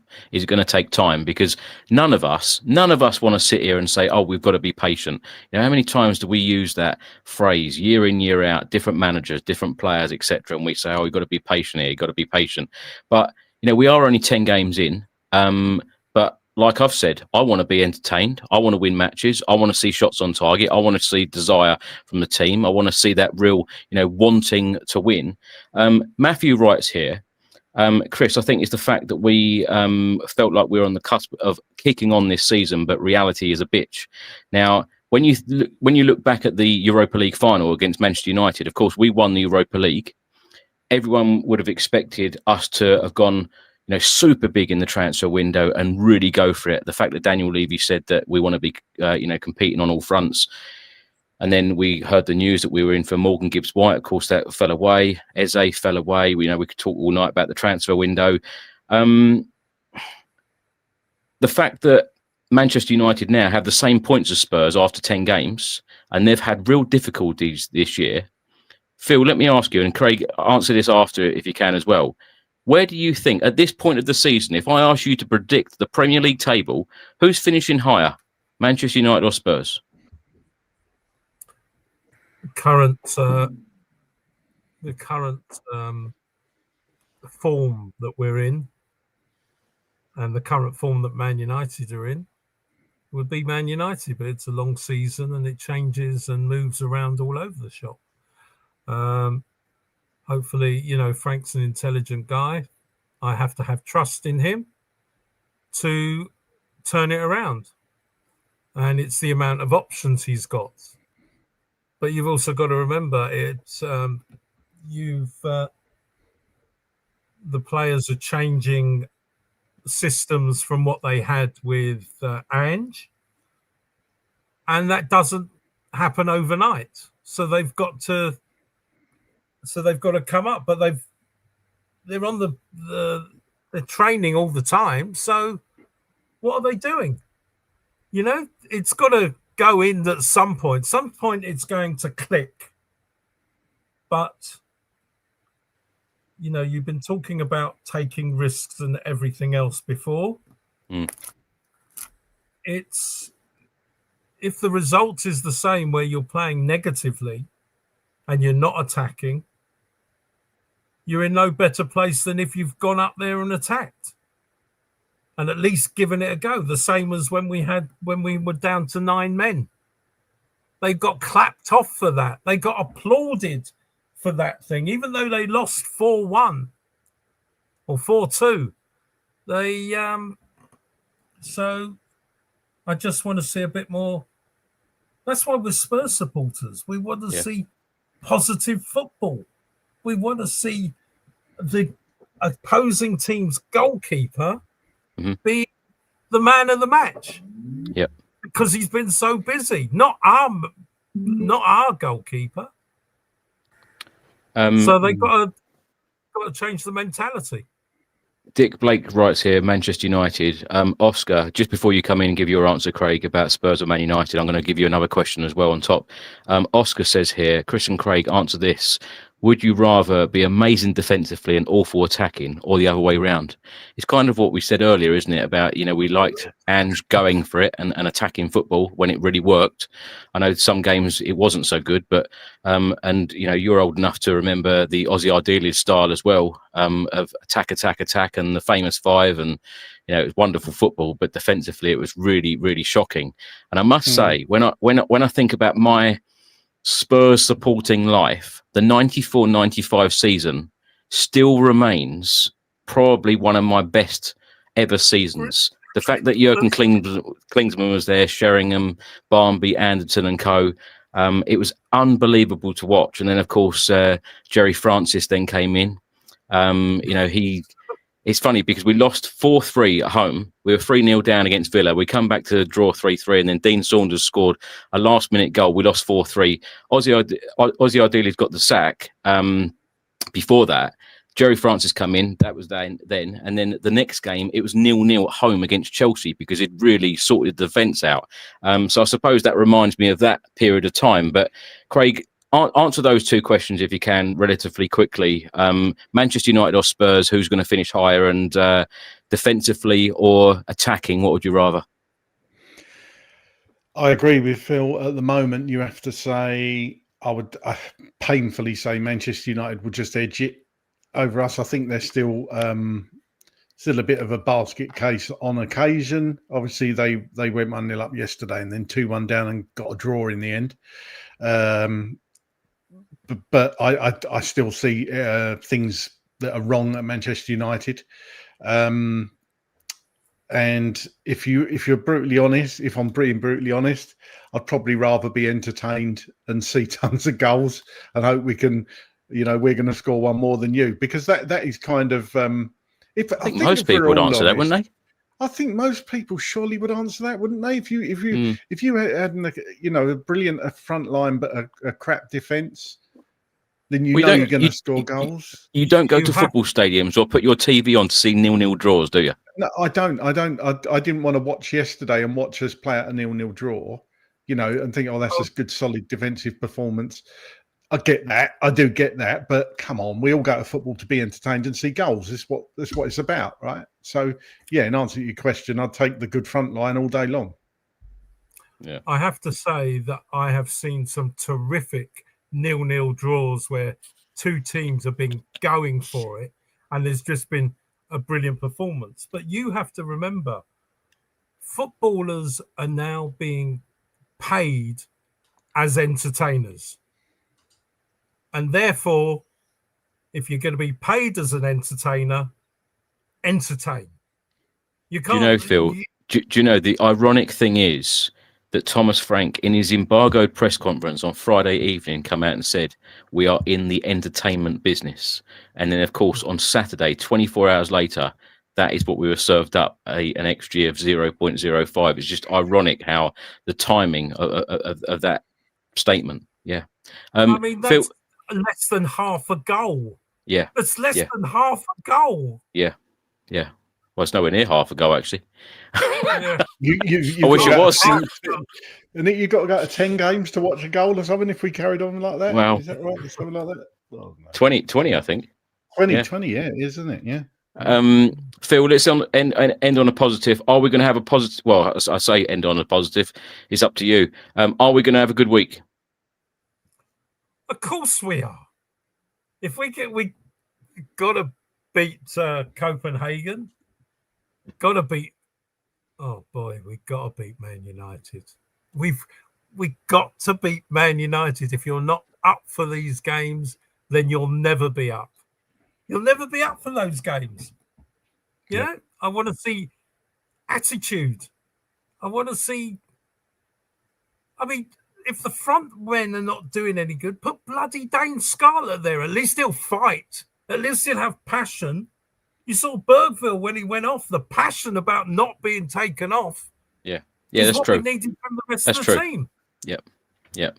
And the passion with the skill and the organisation comes together, you then have a good performance. Yep. You don't, as simple as that. So, yeah, hold on, touch wood, we beat them both. Yeah, so. You better touch it as well, Craig. Yeah. That's it.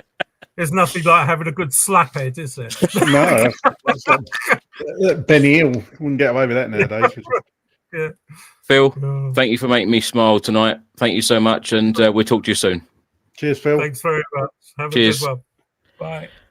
Right, we've got 3 guests left, and due to timing, we're going to have to give each guest 5 minutes to talk.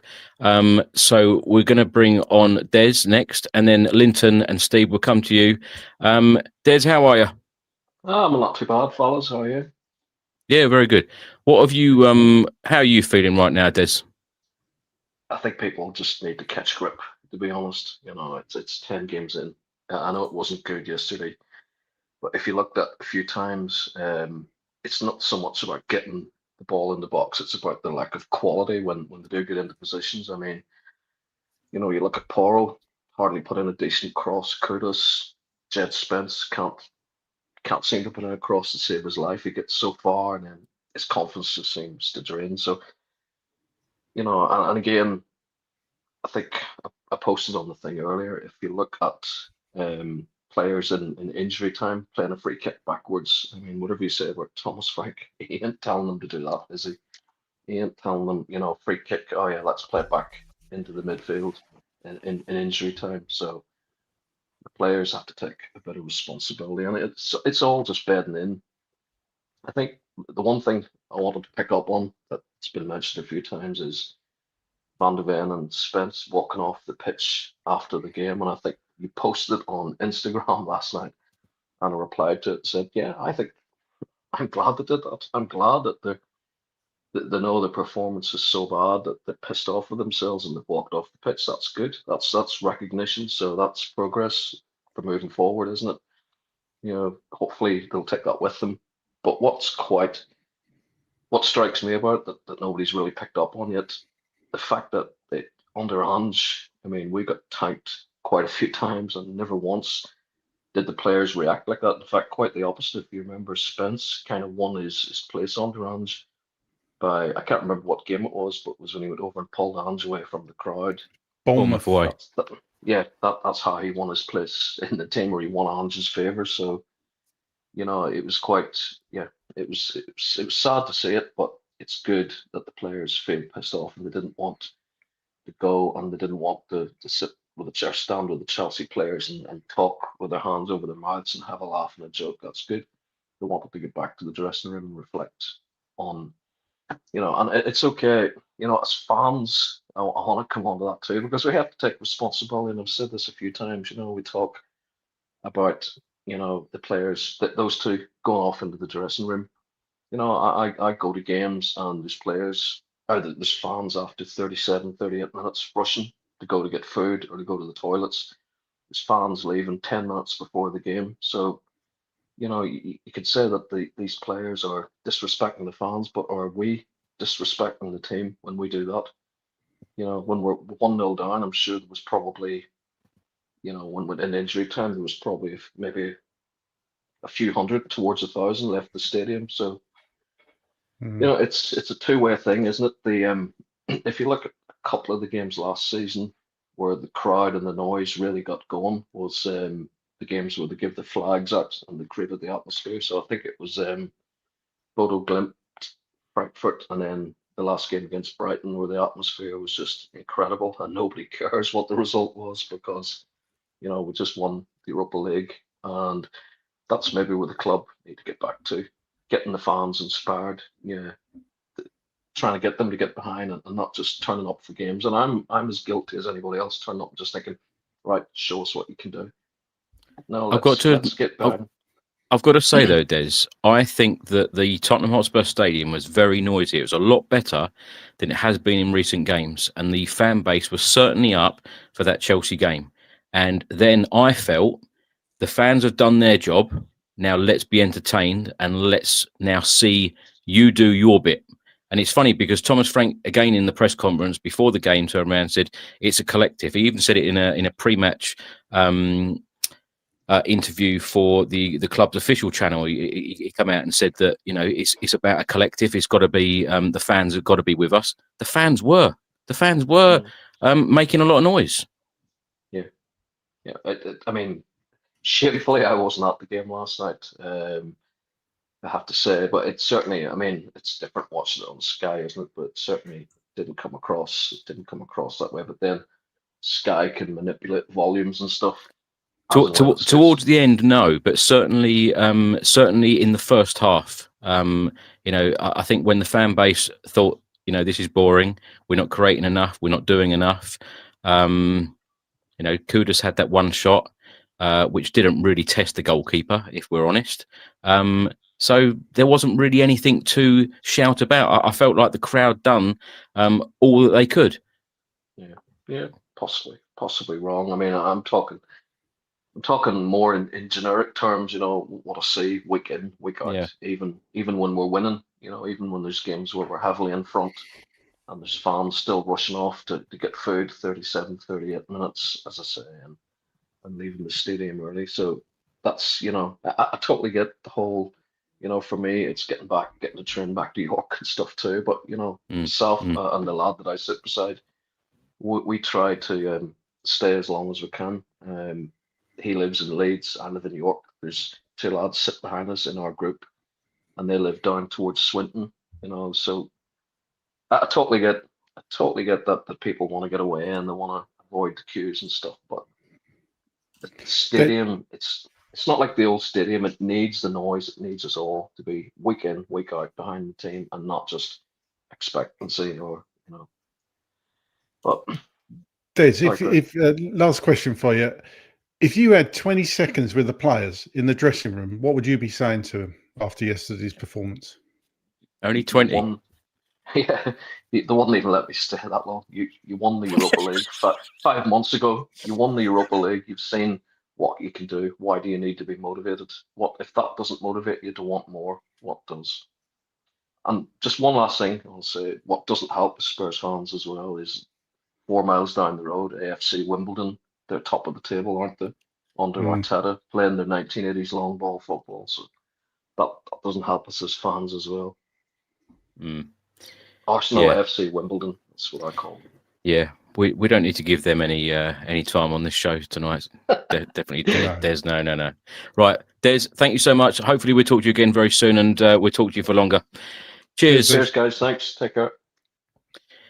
Right, we're now going to go to Steve. Linton, we'll come to you next. Steve, how are you? Hi, guys. Long time no see. Hi, Steve. Hello, you all right? Steve, how are you feeling right now? Yesterday was shocking, wasn't it? I want to chuck a stat at you, though, right? To start off. So, I hate to mention the other lot down the road, but I'm going to.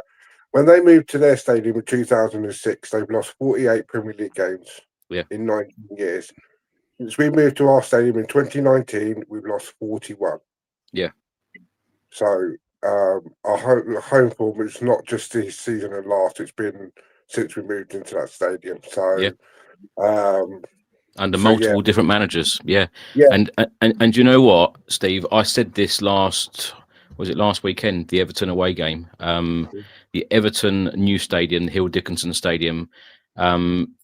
Good stadium, just a smaller version of Tottenham. Tottenham's obviously a lot better, but they've done a good job there. Lots of Everton related things in and outside the stadium, which I really liked, and I thought they've done it really well. But again, they have that same issue of it being quiet and it being very different to the old stadium, Goodison Park, because of course that was a very noisy place, very difficult place to go at times, and new stadiums. It takes a while to adapt, but I believe that a lot of people have tried a lot of different things at the Tottenham Hotspur Stadium. And I remember, a lot of times people blamed so-called tourists for going there and it being quiet.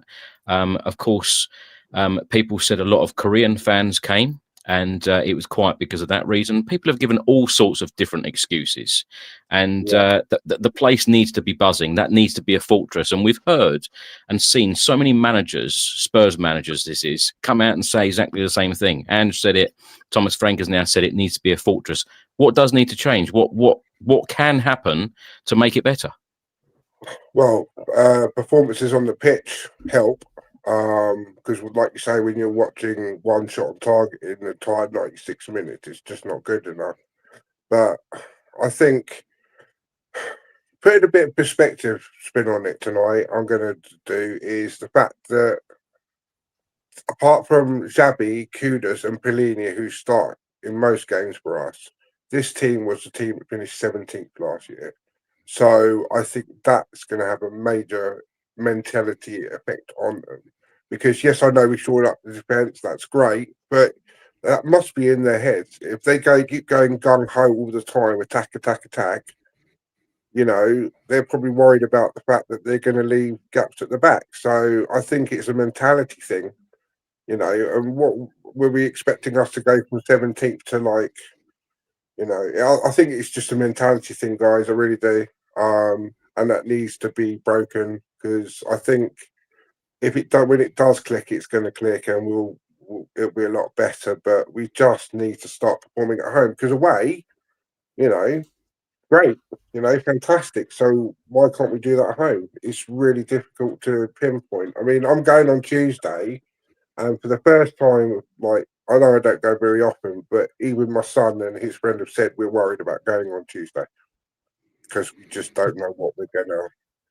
Do you not think that's Thomas Frank's job, though, Steve, to change that mentality, if that's right? Do you not think him as manager that's his job to do? And second question for you, what does your dog think about the current performances? Is he still singing, or is he given up? Well, the dog's asleep at the minute.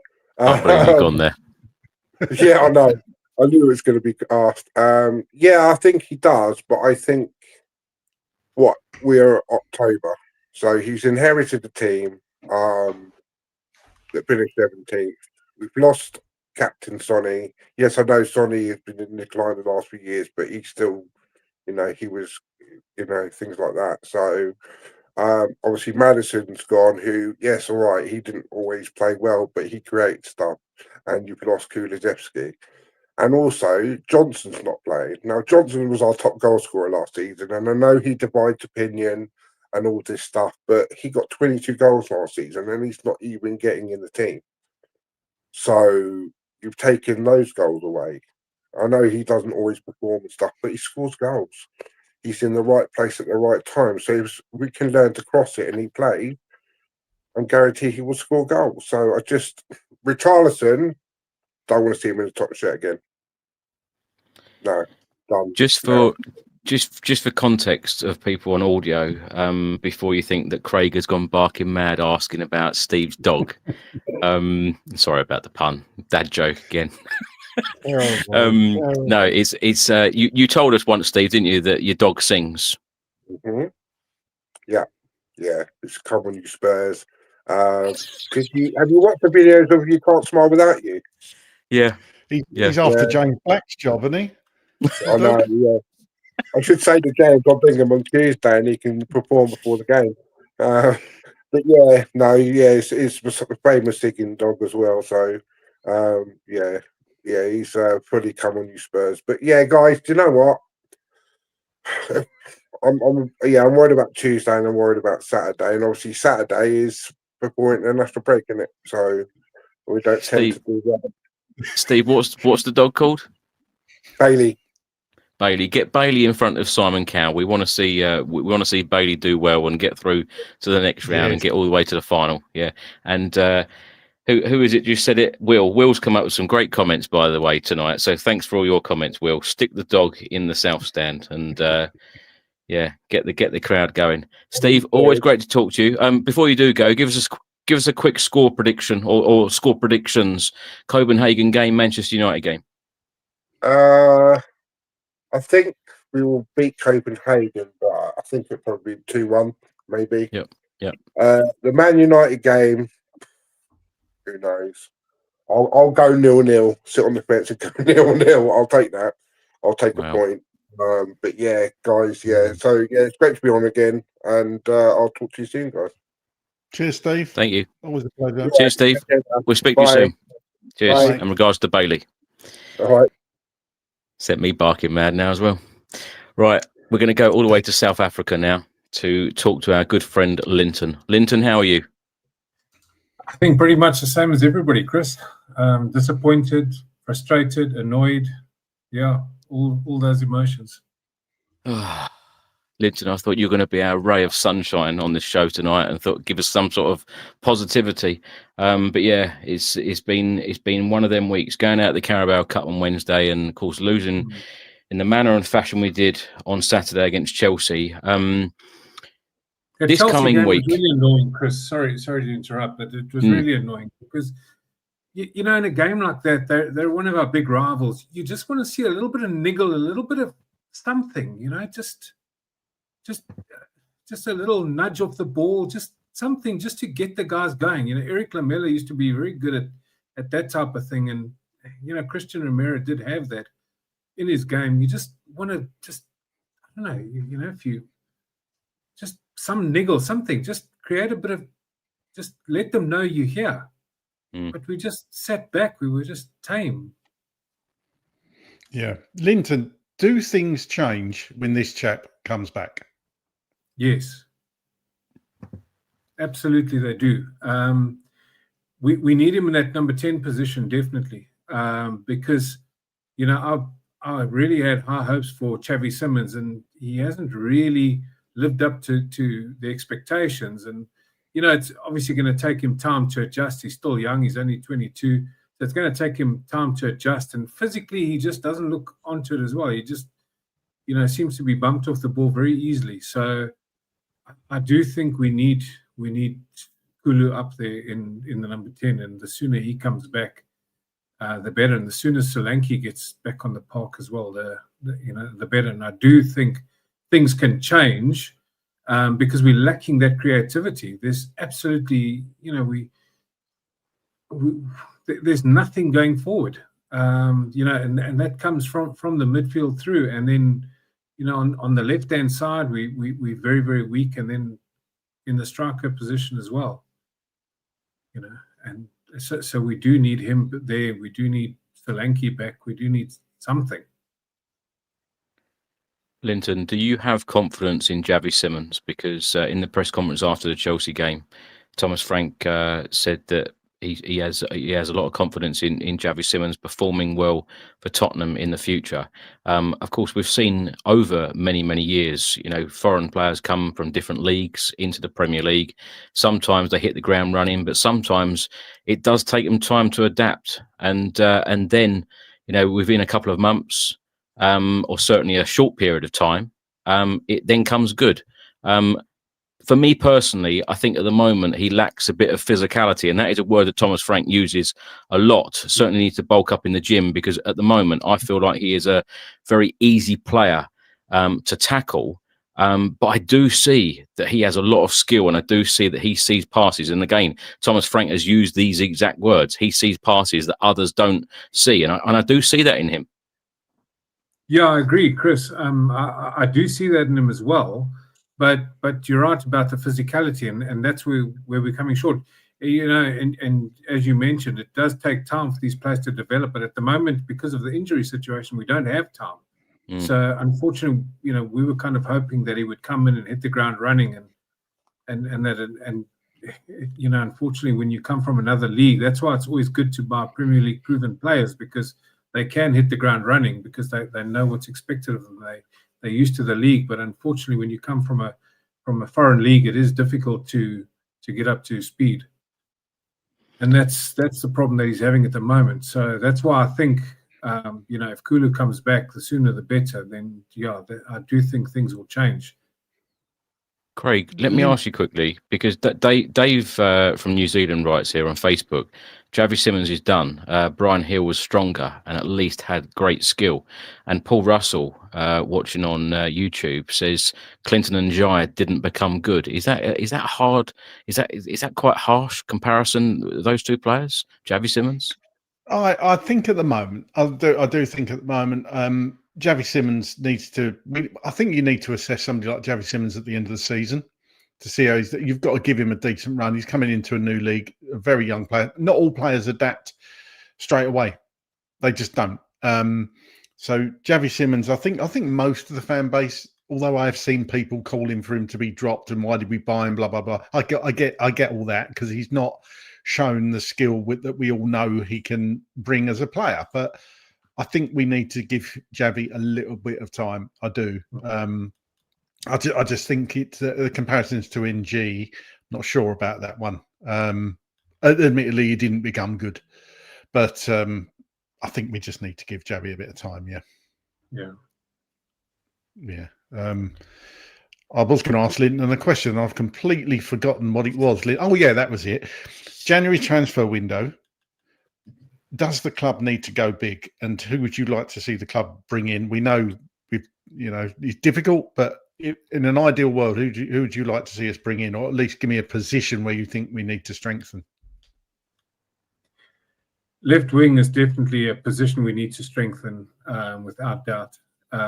So that's where I would like to see them go big, but as you've mentioned already, January is very, very difficult. To get somebody like, but I can't see us getting him in January. Getting somebody like Semenyo over the line would change our season completely. But yeah, I can't see that happening in January.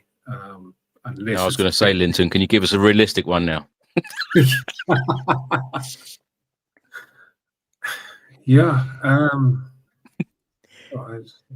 There's not a name that springs to mind at the moment. There isn't really anybody that stood out that we realistically can get. There's not a name that I can think of at the moment, but that's definitely a position we need to strengthen. And I would,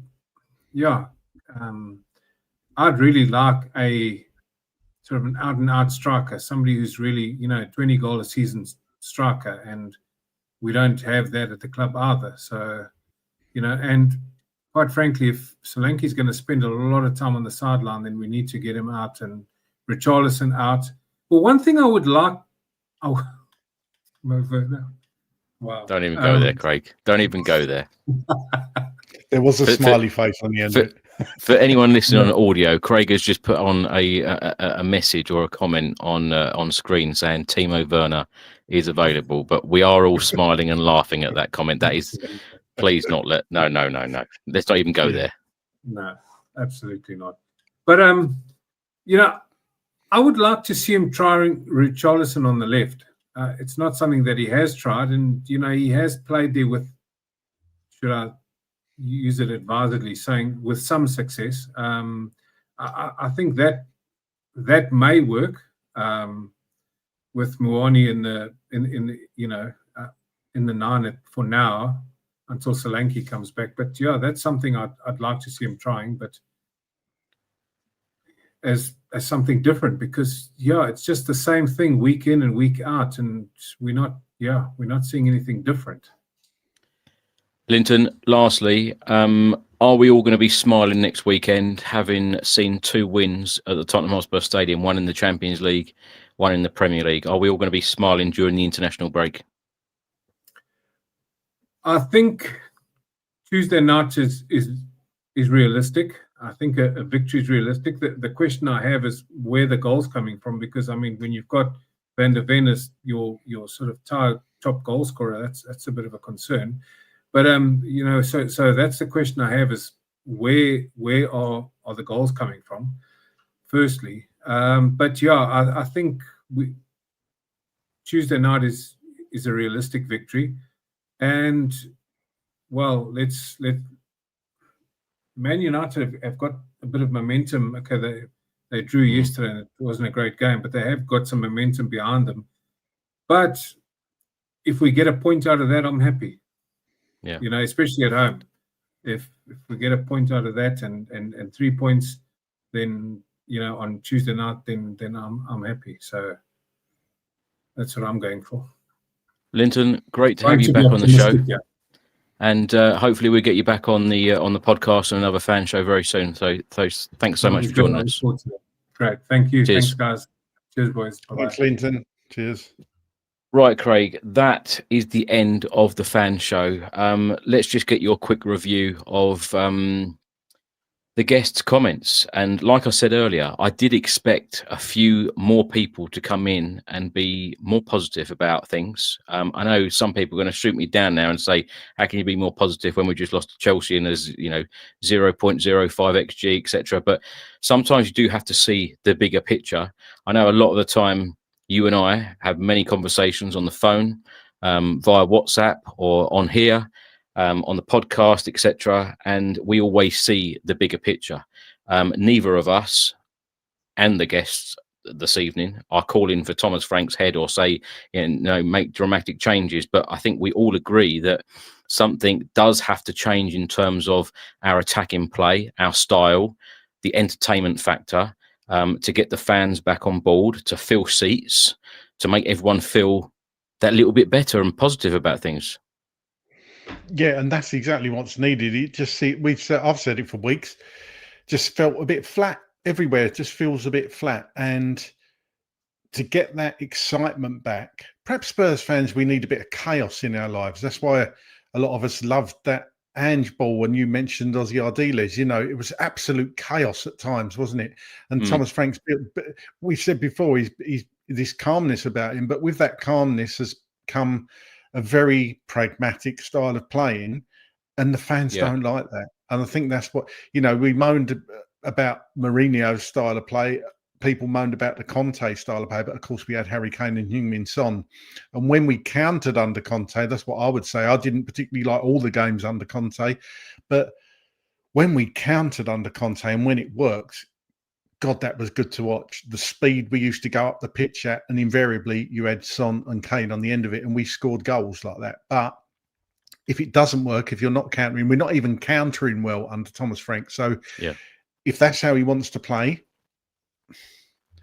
then we've got to be better in that final third, and they've got to work on it. But he's got to give the players clear direction, because it just seemed like to me they were directionless. Yes, they didn't know what to do to make things work, and that falls to Thomas Frank as well. He's got to tell them where he wants them to go, and if the players can't do it, then you've got to change it up or bring in reinforcements or whatever it may be. But I totally agree with what a lot of people have said on here tonight and what people have said in the comments.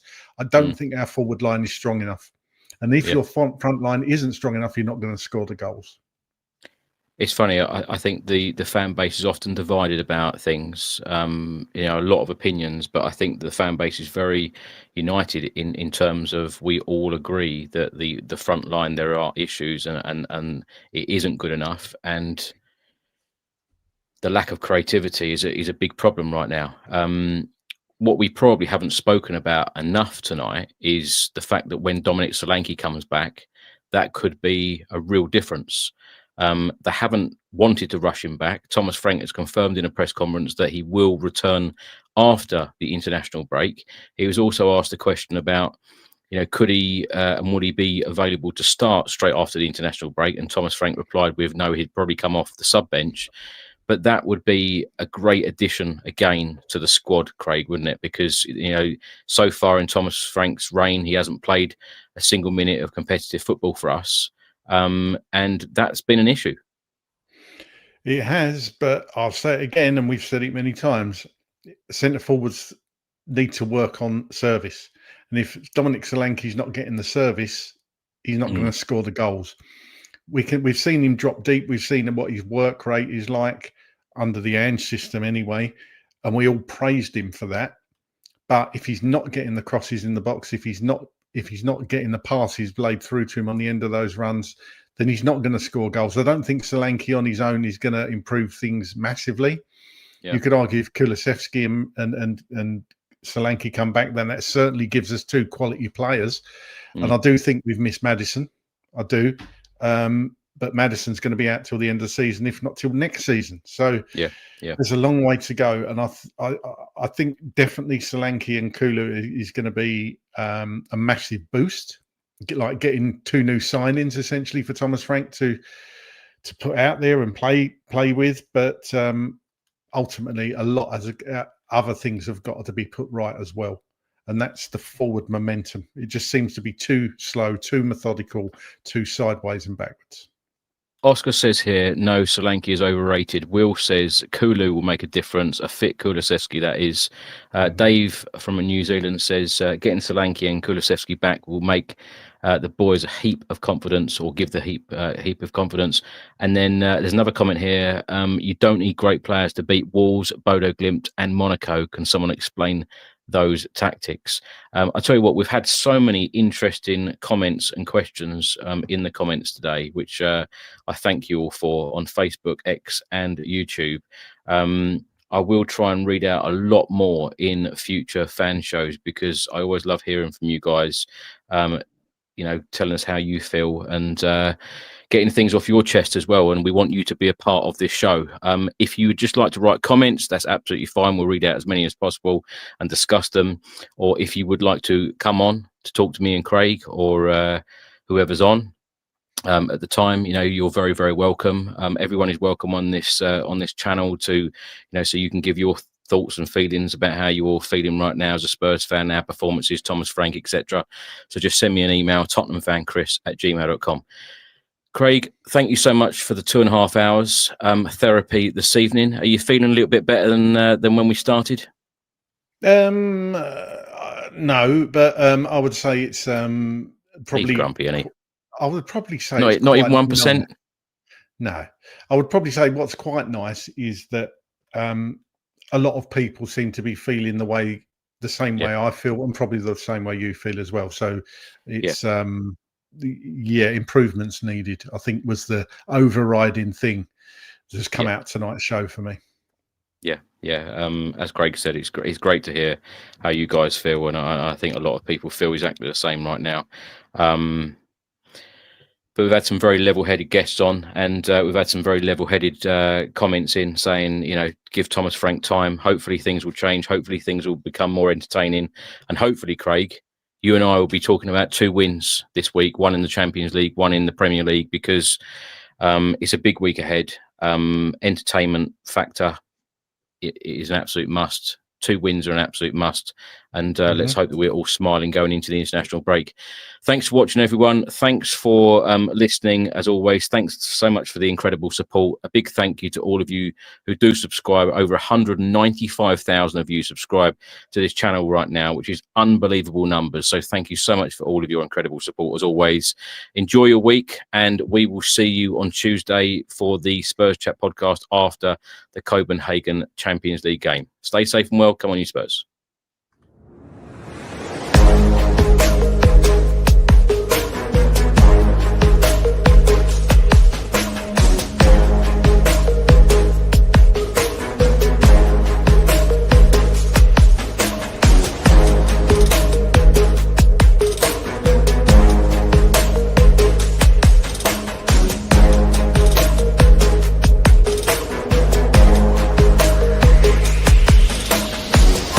We'll be right back.